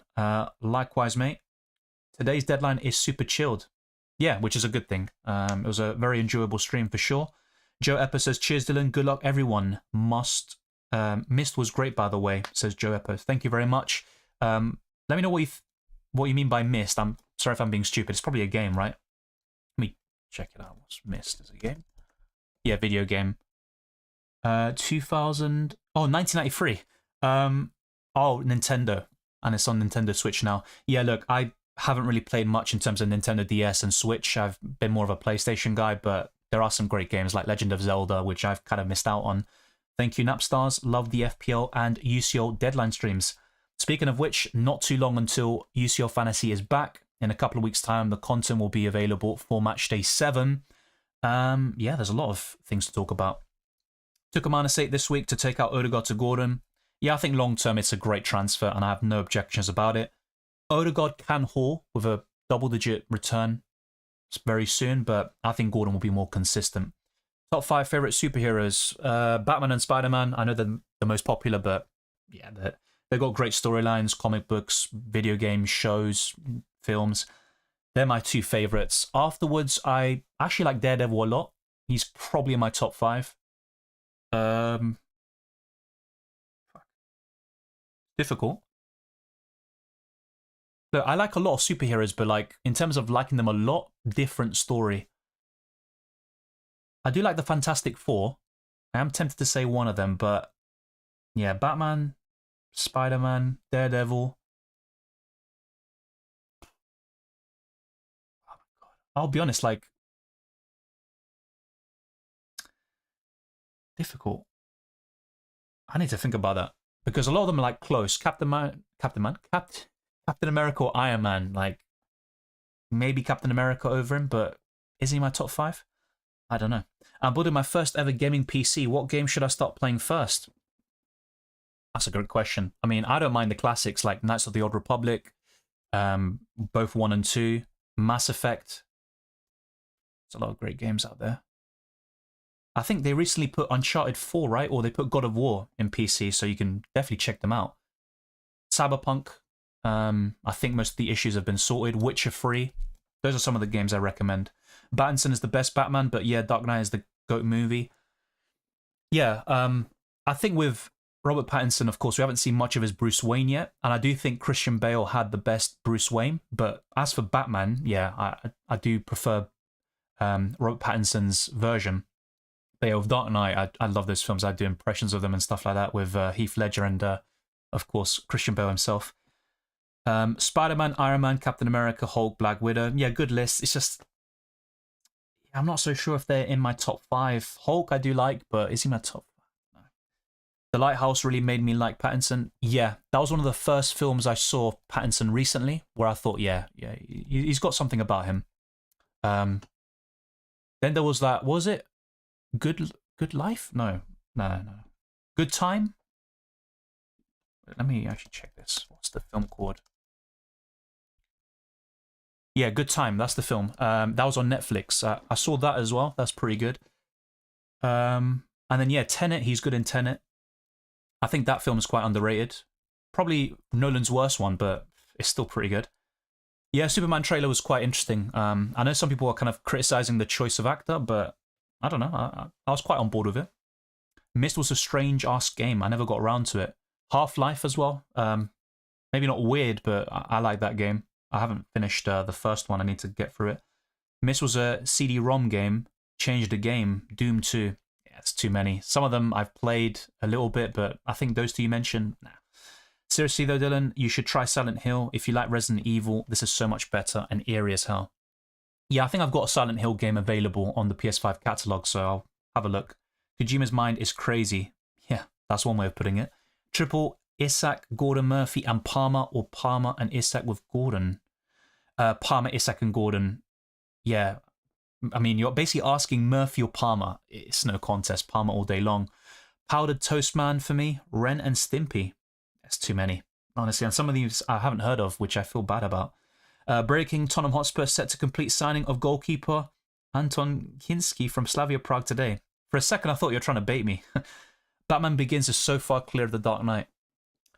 As a Batman film, yes. I think Batman Begins gets Batman completely right, and even Gotham is more realistic and maybe more believable. You know, Dark Knight basically is like Chicago, right? It doesn't actually look like Gotham. But, so yeah, Dark Knight for me is still the best film in the Dark Knight trilogy because you've got Heath Ledger's performance, even Two-Face, and I just think, I don't know, it's gripping. I've seen it over 10 times and I can't get enough of it. Top 5 villains. In Marvel, Doctor Doom, Green Goblin, forgot one. Yeah, Thanos. Thanos would be there. But yeah, if I'm including DC as well, Joker is definitely there. There's too many. Yeah, Loki's a good one. Yeah, Loki. Technically, like, he kind of borders between villain and... He's more of a villain. That is true. Yeah, Loki's good. I like Dr. Octopus, Venom. I'd probably put Venom in there. I'm more of a Spider-Man guy. Break in, President Joe Biden will award Lionel Messi the Presidential Medal of Freedom. Really? Wow. He is also the lead in Bong Joon-ho's... Oh, yeah. Mickey 17 releasing in March. Is that the sci-fi? I saw the trailer. I butchered that name, by the way. Bong Joon-ho. Yeah. Anyway, Jackson or Murphy? Jackson. I had Riven, Mist, but never played it. Yeah, I've got some games and I still haven't played them, mainly digitally on PS5. Highly recommend Ren and Stimpy, the original animated series by John. I'm not even going to pronounce that for now. Yeah, I've got my list though. I'm watching Monster right now, and yeah, also Succession. But yeah, I'll add it to the list. I'll add it to the list. The list only grows. I watch a film, like I watched Tombstone the other day. And yeah, I just keep on adding stuff, so it never bloody ends. That's the point, isn't it? So yeah, what is that? Is it an anime or is it just a show? I've actually got a different list for every single one of them. Alright, this one I can delete. Okay, there we go. Alright, so yeah, gonna add that to the extensive list. Venom and Sandman. Yeah, Sandman's good. Not my top 5 though. So yeah, top 5 villains. Is it Marvel though? Yeah, if it's just Marvel, then I will say Doctor Doom, Green Goblin, Venom, Thanos, and bloody hell was the 5th one. I do like Doctor Octopus, but is he top 5? Arguably, yeah.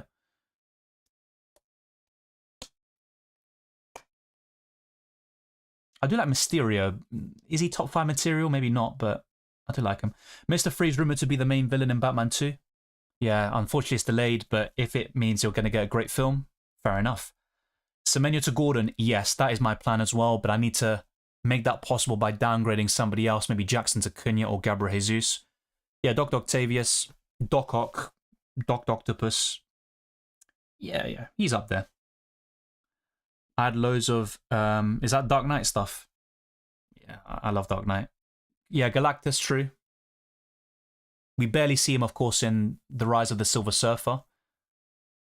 But yeah, Loki would be another. There's too many. There's too many. And if I was to say like DC as well, it's mainly going to be Batman villains. So Joker, I like Ra's al Ghul, Mr. Freeze. There's too many, mate. There's honestly too many. So yeah, that wraps up a very eventful stream. That's my FPL challenge team at the moment. No promises it's going to be locked in. Maybe just fill this up with Newcastle players. Get Anthony Gordon in here as well.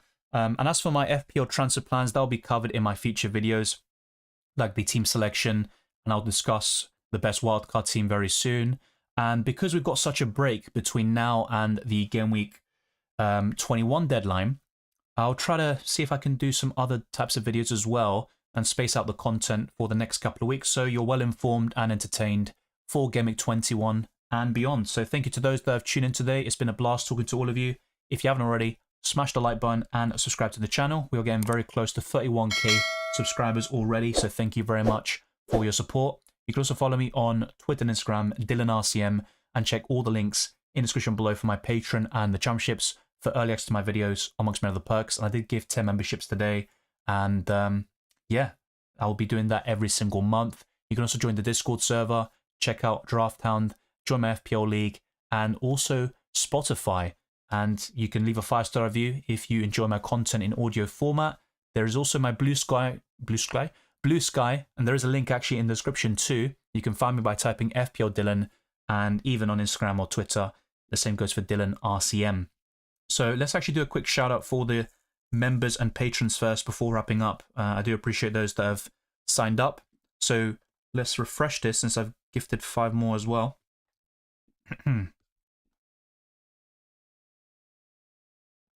So big up to Natasha, Keith, Aranya, Drawing Dead, Sefer, Linus J, Beliaref, Napstars, Resoprano, Twitch TV Fafana, Ben Stewart, Unruly DMV, SOCLH, OK, Richard Milichip, Bentislav, Don Brew 1, Gopal, Ahmad, Bestie, Exotic Log, Miguel Mario, Dan Dada, Kenny Silvera, Gabriel R. Is that Dan? By the way, Dan Dada. I don't know. Let me know. Gabriel, Rishi, Nathama, Amandavar, Jazabi, Simon Spears, Impulse United, Cat 78681, That Air, George Popescu, Alex Leadham, Gabriel Fernandez, John G, also to Aldo Victoria, Lorientu, Gabriel Simeon, Notre Dame, Daniel Zaremba, Stephen Reed, Dora Masumi, Matt Steen, Nikhil Patel, Alex Orloff, Luis Alexander Perella, Rodrigo Urias, and Federico Calizo. A massive shout out to all of you and all the subscribers, likers, and commenters. You're much appreciated. No, not this time. You'll have like an icon, like a logo of the channel next to your name, probably in black. I think that's what new members get. Spider-Man 4 likely to go either 2027. Yeah, so we're going to get maybe a few decent comic book films that year. I do prefer the Batman project over Spider-Man though. Tobey Maguire, Andrew Garfield, and Tom Holland ranked version in the way you ordered it. Maguire first, Garfield second, Holland third. Now, Holland is a good Spider-Man. It's just, I prefer the other two. I think Garfield is the best Spider-Man, and I think Tobey Maguire has like the best Peter Parker. They're all good in their own right, but yeah, my favorite is Tobey Maguire. I grew up watching those films. They're some of my favorites. And then Andrew Garfield, I think, was a good actor in a set of kind of inconsistent and, you know, just kind of frustrating films that didn't fulfill their potential. Can people remember their first ever computer? Oh, I can remember that. I mainly use laptops, to be fair. Big up, Dylan. Great stream. Thank you very much. Green arrows, hopefully. Stemani to Gordon, yep. That's what I'm planning to do, but you never know what could happen in FPL. Great stream. Thank you, Napstars. Good luck, Twisted Parky and Sefer, and everyone else watching, of course. I designed the 3D museum, says Joe Eppo. Ah, so we're talking about let's see. Are you a game designer or something, or am I being stupid? Didn't they do the unexplained one as aliens, etc., with a book? I'm not sure what this is in relation to. You're probably talking about, or you're in a conversation with somebody else. Most likely only work for the digital lot. Still impressive. Nolan new movie will be The Odyssey. Yeah, looking forward to it. Any Nolan film. I've actually watched every single film he's done. Not the shorts, but the films. Cheers, Joe, and good luck, everyone. Salah triple captain worth against Man United. Yes, but there is a slight risk in terms of postponement with the amber warnings in Liverpool. And I also think with a double game week on the horizon, maybe in game week 24 or 25, I don't know. If I had it still, I'd be using it then, but it's not bad to use it this week. I think Liverpool batter Man United. How do you possibly climb above the person in front of the mini league if you have 5 of the same 11 players? Well, you've got 6 different players there. That's not too bad. And captaining somebody else, although very risky if he's going Salah, that could also be another option. Like Isak this week, of course, would have been a decent alternative. But yeah, you've already got 6 different players, so don't sweat it. And it's also about the combination. He might bench some of the players that you have in common, for example. So just keep playing your game and don't think too much about how you can like surpass him by going different, because I think sometimes that could lead to some frustrations. Colossus, my first computer. My first computer was Spectrum ZX81. I wouldn't know anything about those computers, to be honest. I'm more of a laptop person, and yeah, maybe too modern for my my own liking. Thank you, everyone, though. I'll see you very soon for the reaction stream, either tonight or tomorrow. I'll keep you posted. I wish you all the best of luck for Game Week 21, Game Week 20, and the rest of the season. And I'll see you next time.